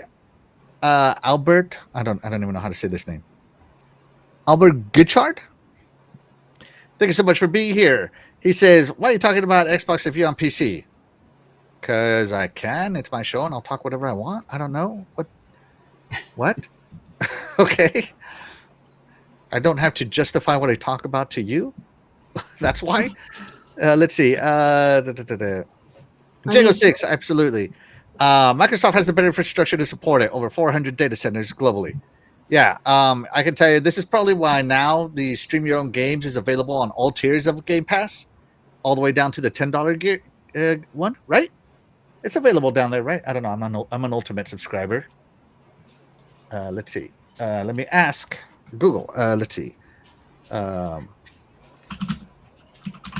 Xbox stream your own game available on the lowest Game Pass tier. I don't know. So like I said, I don't have access to that tier because I'm way above it. Yes, it is. Okay. So yeah. So Xbox says here that it has thrown it to all their tiers, even their lowest $10 tier. So there you go. There you go. So that's, and I think that hits to this because Xbox has their own infrastructure, whereas PlayStation, they're working with AWS, which is Amazon AWS, right? Amazon Web Services. Yeah. AWS, and they have to pay to rent those data centers. Yeah, it's either they have to pay Amazon, Microsoft, or Oracle. Or Google. There's another Google, Oracle. Yeah. Some of them, and who knows? Maybe they're paying a little bit to everybody. They are, because I can guarantee my wife has seen a contract with Sony. Oh, insider information. Tell me all about. No, I'm just kidding. Let's see. Let's see. Okay, Jago C. Yeah, he's over here. He's talking about what we're talking about. Yeah. Rachel says, I like remote play more than cloud. I've tried both remote play and cloud play. And because I live so close to a data center here, it's actually exactly the same for me. Like exactly the same. It's fantastic. I love where I live. They're building a data center, Microsoft here. Oh, yeah? Down south now? So you don't have to connect to up here? Yep. Or where's the other one? El Paso or something? I think so. Yeah. There'll be one south of me here, not too far soon. Absolutely. Let's see. Hold on.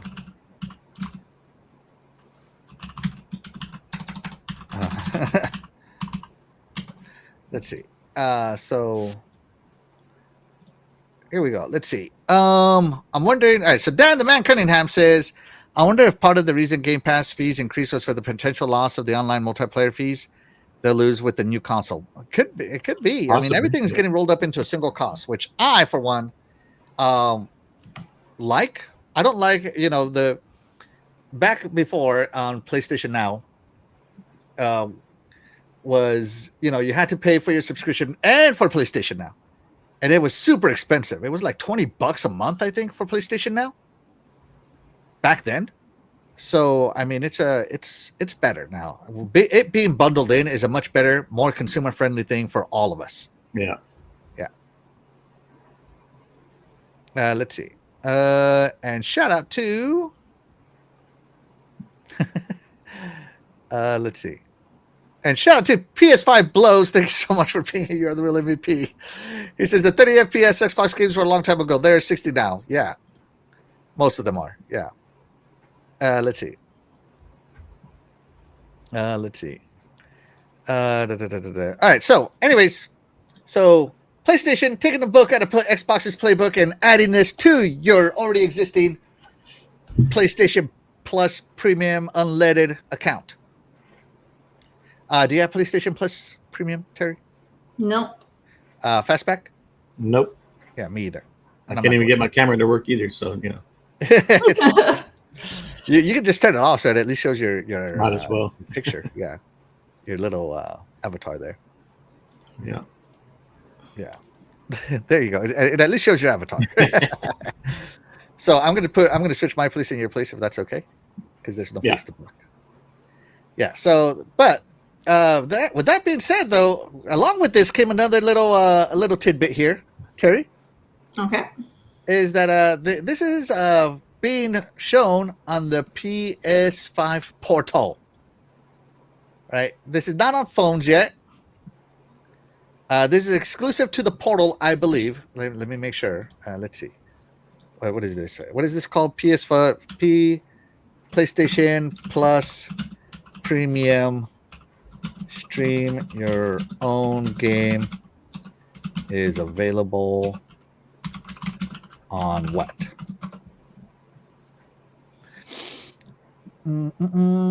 Okay, so only on the console and only on the portal. So that tells me that I don't need a console anymore. I could just buy the $200 portal, save myself like $600, and get it. Now remember, Terry, one of the many things people were saying to us was, "Oh, that's not an Xbox game. That's a cloud game. You're not playing an Xbox game. That's a cloud game." So I'm going to be playing cloud games. No PlayStation games here. Okay, only cloud games on my portal. Right, Terry? Yep. But by the way, you could always remote play with your PlayStation 5 on your phone right now through the PlayStation app. It works fine. I don't need to pay for any of that. I got my PlayStation 5 right there now. But yeah, so my portal now can access Wi-Fi and all that good stuff, and I don't need a PlayStation no more. That's a relief. Just log into your account and get your games there, right? That's right. Get your games. No more PS5 needed. Oh my God, they just killed the console, Terry. They killed it. Why would anybody buy it when you can just stream it? I mean, didn't they try this before with the PlayStation TV? Yeah, they did, and it failed miserably. But anyways, Terry, but why would you need a console? Ain't nobody need that trash anymore. Oh my God, I love how everything comes full circle. I love it. Yeah, I love it. Every word you guys said, back at you. I mean, all these companies, that when one company's successful with the feature, this and that, they're gonna copy each other. They all do it to each other. Whether it's motion controls, right? Yeah. Whether it's handheld gaming, now cloud, and now online gaming. Now you got your own profile set up. I think to me, Microsoft have been ahead on some of those features that the other two didn't do, and it was successful for Xbox, and the other two kind of followed suit, or vice versa. Like when Nintendo did the motion gaming controls, and the other two followed suit, and they weren't as popular as the Wii with that. So, and here we are now with cloud gaming. Handheld gaming is also making a comeback big time all around. So this is PlayStation's version of doing the handheld gaming and cloud, right? Mm-hmm. Yeah. It's just so funny, like So I can play Ghost of Yote without actually buying it.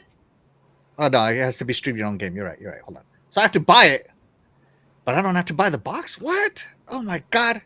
What am I gonna do with all this play anywhere-ness? Oh, welcome to the future, suckers. That's right. Oh my god. Welcome to 2019. Eventually, you're gonna start seeing the PlayStation games day one on PC. Yeah. It's gonna happen.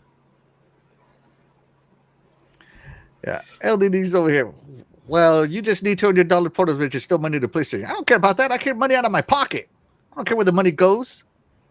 It's an exchange. Do I get something to game with for an exchange of money? And the less amount of money, the better. Less money than PlayStation. Yeah. The less money, the better. Because you know what? The more money I keep in my pocket, the better. Right? Let's see. Let's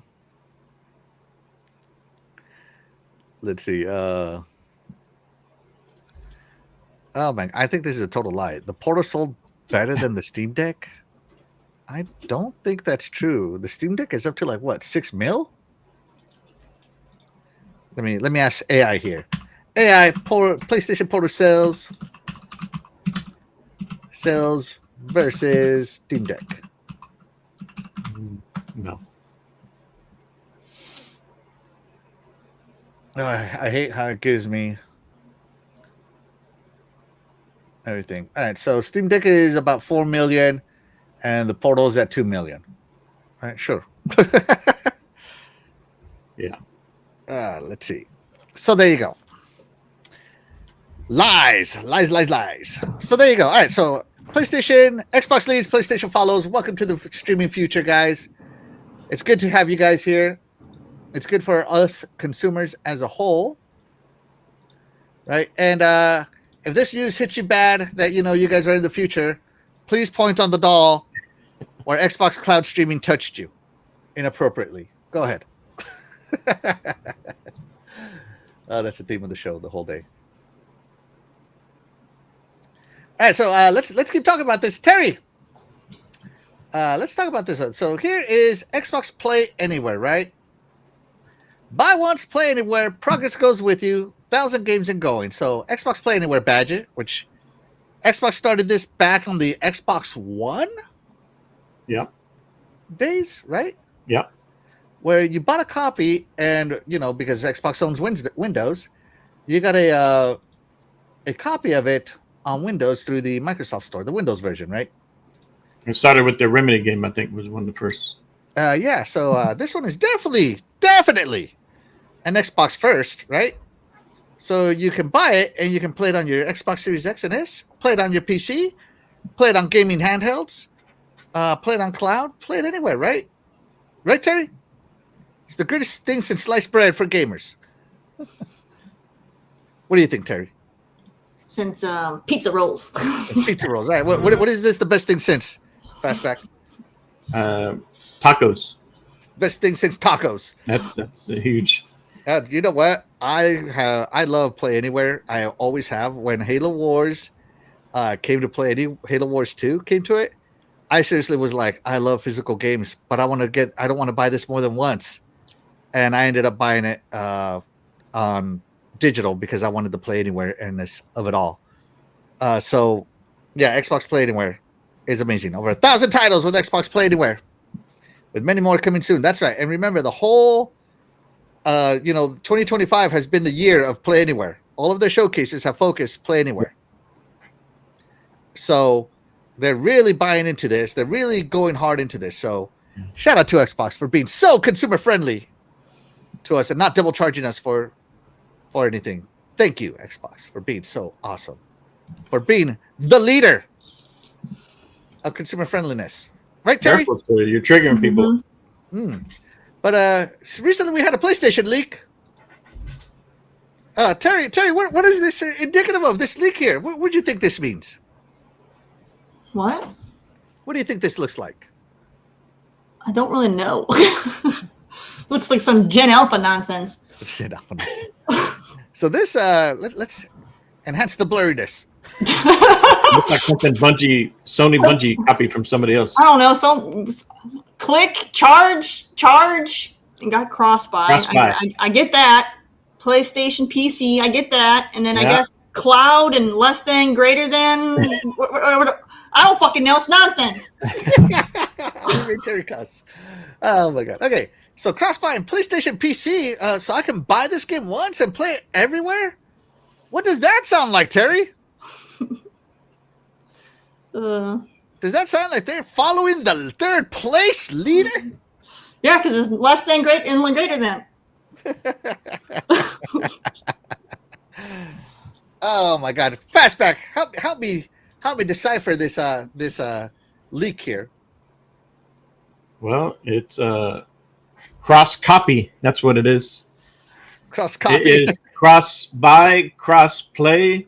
You want to play it on PC or instead of your PlayStation 5? Go ahead. Here you go. Buy it. Cross buy, huh? So this could mean that there's a PlayStation app probably coming to PC because unless PlayStation strikes a major deal with Steam, or maybe they're striking a major deal with Windows Store. You never know. Well, so cross-buy on Xbox. Just if you buy it on Xbox, doesn't mean you can play it on Steam, right? Cross-buy. You got to go through the Microsoft Store, the Xbox. Play, So this is what that sounds like. Is going to be a PlayStation app on PC. Mm-hmm, mm-hmm. Much like there's an Xbox app on PC. Interesting. Yeah. Mm-hmm. So sounds very, very, very interesting here.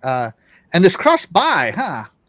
That sounds a lot like buy once, play anywhere kind of thing, right? Mm-hmm. Right? Or am I wrong on this, guys? No, it's the same thing. Same thing, right? Same thing. So suddenly, cross-buy becomes a thing, and what about? But I gotta ask the question here, Terry. I know you care about this the most. What is this gonna mean for your PlayStation 5 exclusives? They aren't exclusives. And how are you gonna feel about that? Tell us in tears how you're gonna feel about that. Couldn't care less. A game means nothing unless you can buy it on PlayStation hardware only. It means nothing. That's right. Oh man. So wait, PlayStation is dead now? That's right. PlayStation, no exclusive. PlayStation's dead. I don't need that. Just get a PC. You can cloud stream now, and now it looks like you can buy it there on TPC too. You don't need that box over there. What for? I love how this is going full circle to all the trash they've been talking for years. Oh man, because literally everything they said, they could just drop the word PlayStation on there. It's definitely not a Yoshida or what was the guy that came out to him? They booted him out. It's not their regime anymore, that's for sure. That's right. Sony wants to make money. That's right. That's right. There you go. Let's see. El Nini says if PlayStation Store does a store on PC and they do day and date PS5, PC, and PS5, then yes, PS5 will be copying Xbox. Only a matter of time, man. Only a matter of time. They've been slowly doing it. Slowly but surely. That's the thing. Like Xbox just does it, and they get all the heat for it, and then once the heat dies down, PlayStation's like, okay, sneak it in now, and then all the journalists and everybody, all the podcasters, like genius, brilliant. Why didn't anybody think of this before? Amazing. Yeah. This is what gamers want. That's literally what happens. Literally what happens, man. Yeah, it's like the whole Android Apple thing where like Android does things 5 years before Apple does, but Apple does it and the media is like amazing, brilliant, wow. Because they want to buy their purchase. It's so crazy to me. So Keeley, watch this. The Game Awards show, Keeley's gonna add a new category called Best on PC, and then Sony they'll have another another category where the same game can win on PC. It's just gonna be games. Best played on PC. Best played on PC. Oh, look at all these PlayStation games. Amazing. Oh my god, on the PlayStation Awards. Best play anywhere game. Oh my god, best play anywhere game. Plus cloud streaming service. Oh my god, PlayStation 1 suddenly. Wow. Yeah. Oh my god. Let's see. Yeah. Rachel's right here. Can't wait for Quick Resume to come to PS6, and Sony fans call it the invention of the century, right? Right? Yep. Yeah. Let's see. Oh my god. Ooh. Sorry guys, I'm having a good time.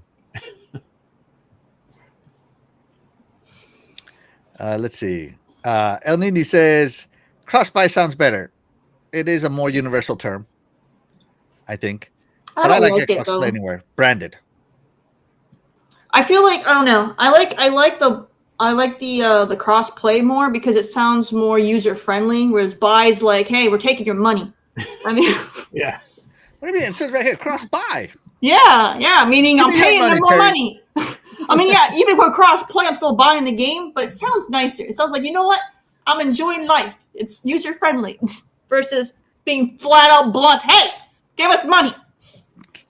Show me on the doll where the word buy touched you wrong. All the places. I'd rather play than buy. How about that? There you go. Hey, you know what? Next time I see anything, I'm like, I'd rather just play this. But you know what? It is. Let's see. Yeah. Shout out to Craig Simmons Gaming TV. Thank you so much for being here. You are the real MVP. He says, no PS6. Who needs it? Who needs it? Nobody needs that anymore. What for? All the games aren't streamable. All the games are coming to PC. What do you need that trash for? They're not making a PS6 console. They're not making a console anymore, right? Console's dead, right, Terry? Pretty much is. I mean, this.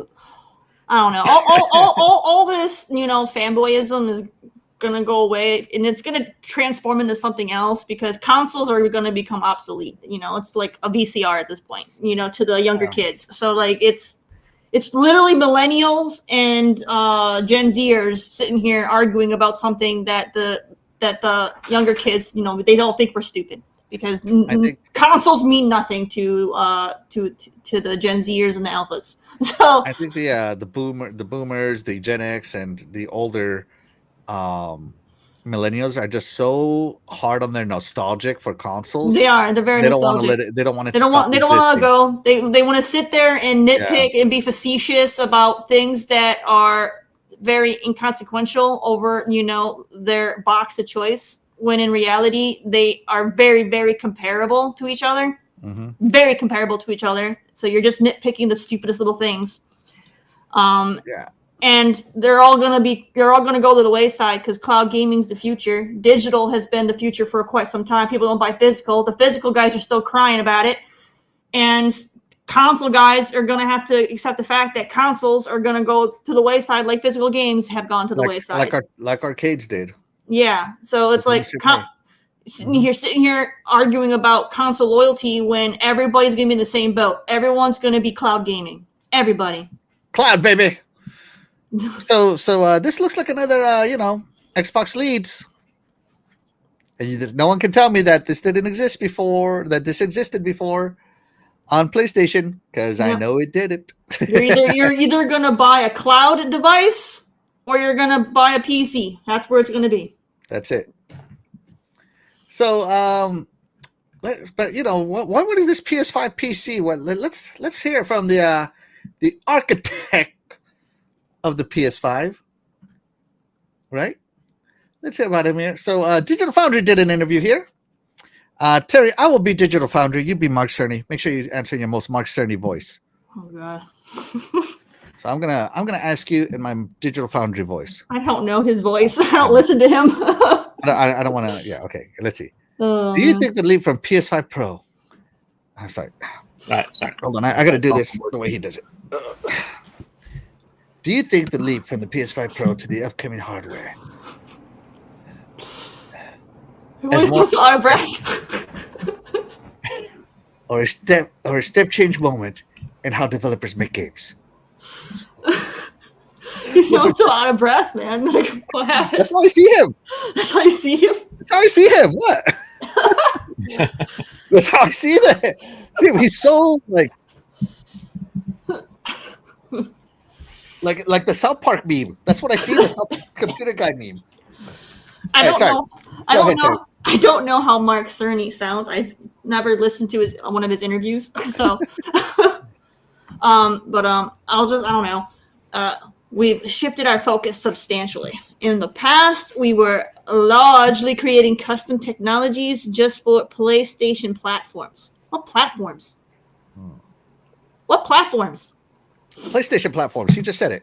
Yeah, they have like one. Hey, Mark Cerny, don't question yourself. They have one platform because they abandoned all the other ones.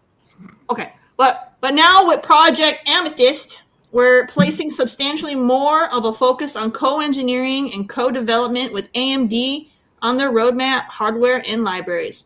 Just like Microsoft also did, AMD for Xbox. Okay. Interesting. This is sounding oddly familiar. Keep going, Terry. Okay.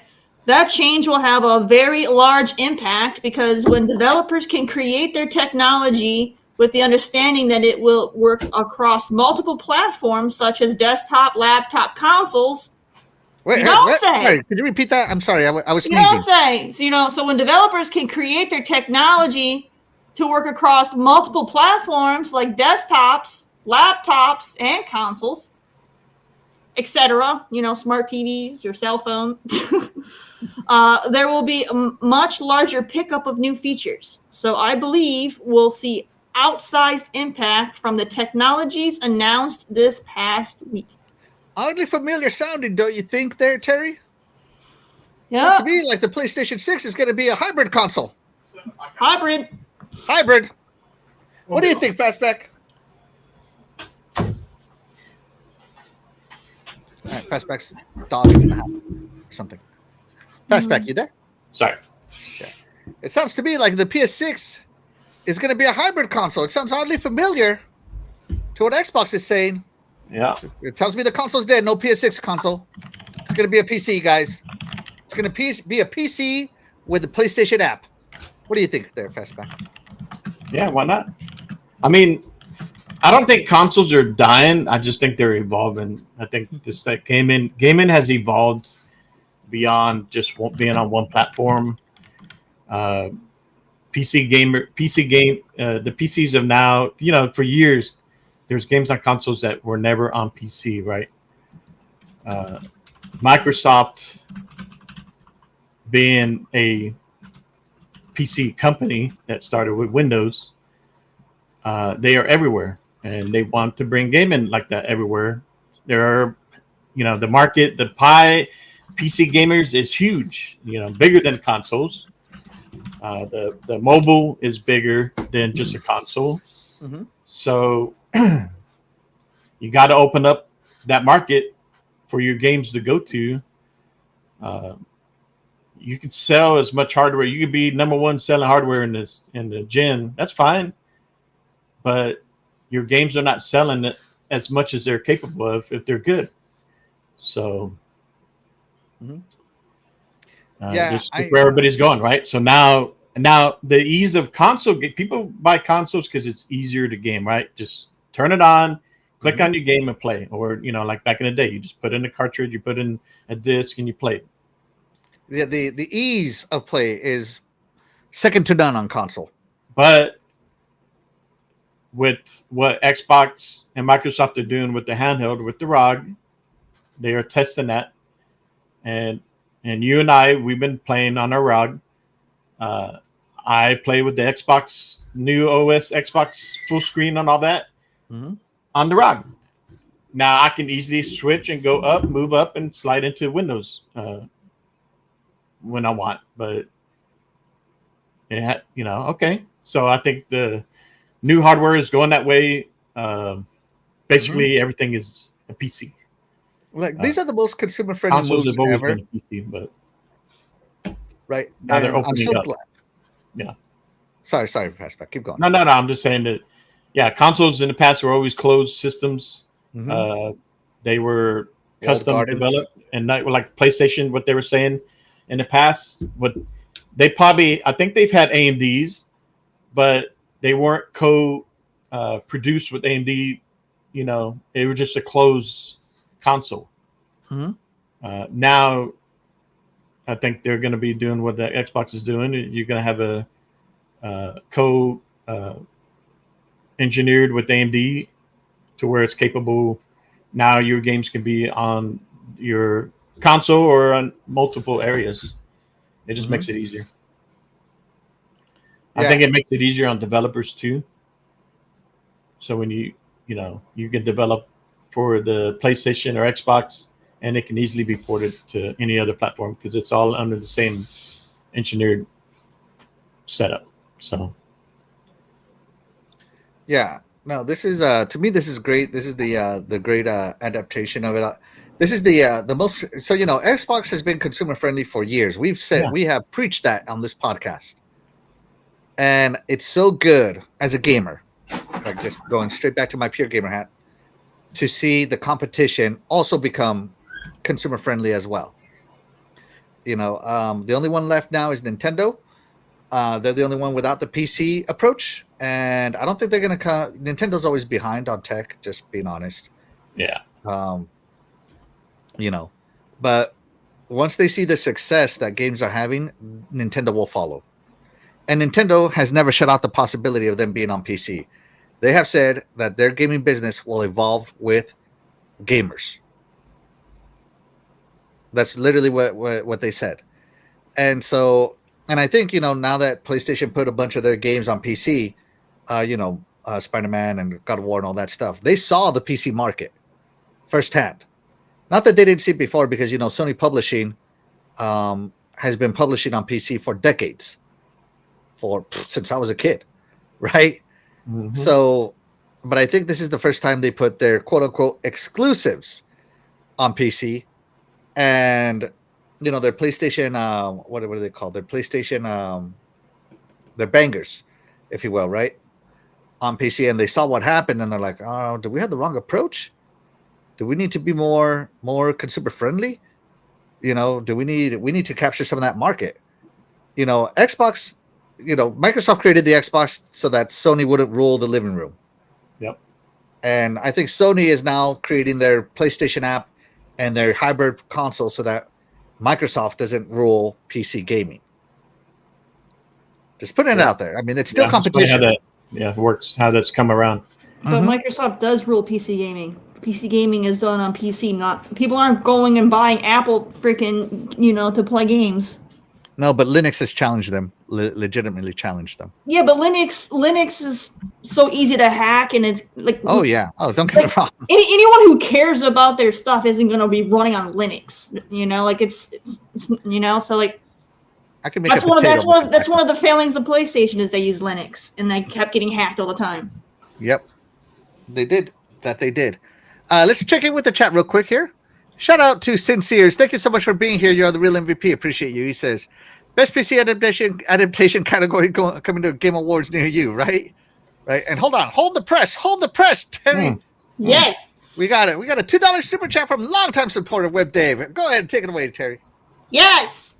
Web Dave coming in with the hit the like. I don't know what the TTS stands for. Talk that. Talk that crap. Talk those sensational facts. That's what I want to say. Talk those sensational facts. Axel, Kuket, Terry, and Fastback. That's right. And shout out to Web Dave, longtime supporter. Wouldn't have hit 500 without your support. Thank you so much for being here, buddy. You are the real MVP. Gonna go in and give your comment. Thanks, Web Dave. Give it a thumbs up. I should have given. I didn't know I could give them all loves. Sorry, I just discovered that button. I've liked every single one. I have not. I just discovered that button. Sorry about that. To everybody else who gave me super chats, I love all your comments too. Yes, absolutely. Let's see. The police are coming to arrest Axel. Hold on. Oh my gosh. Let's see. I buy a PS6 for like 3 games, and the new Xbox is going to have storefronts. It's just Xbox.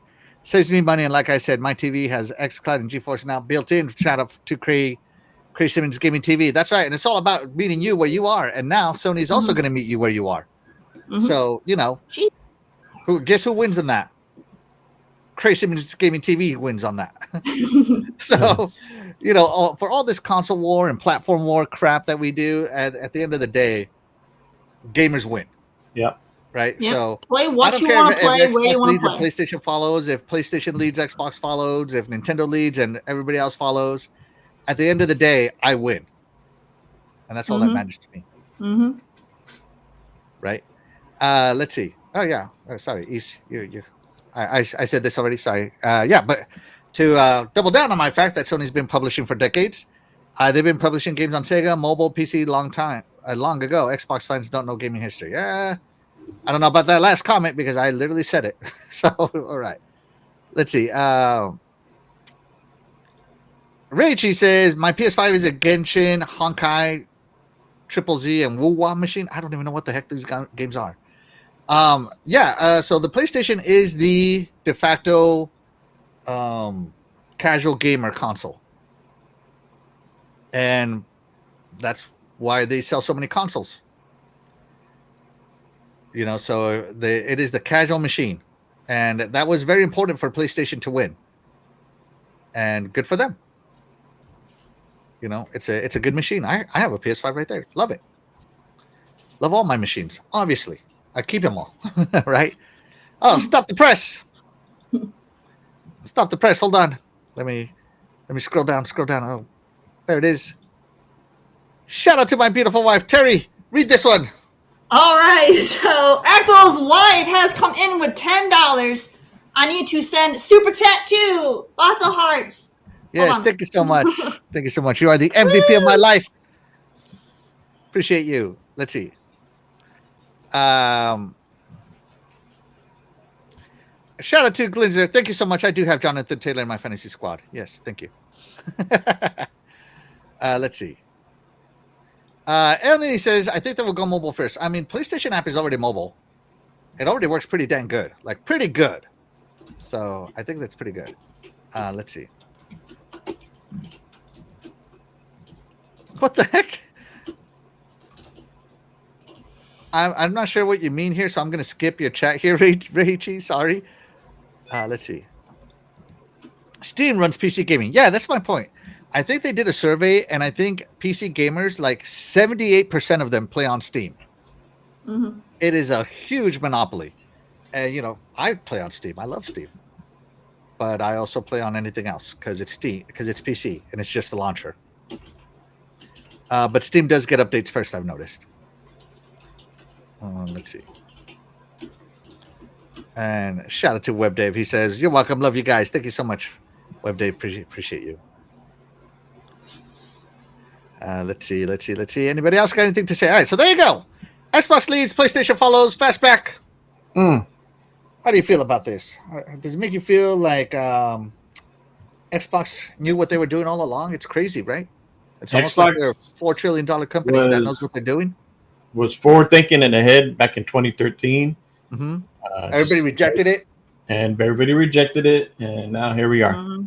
I'm so glad they didn't listen to anybody this time. So, and thanks to Phil taking over, he's done a great job refocusing Xbox, kind of,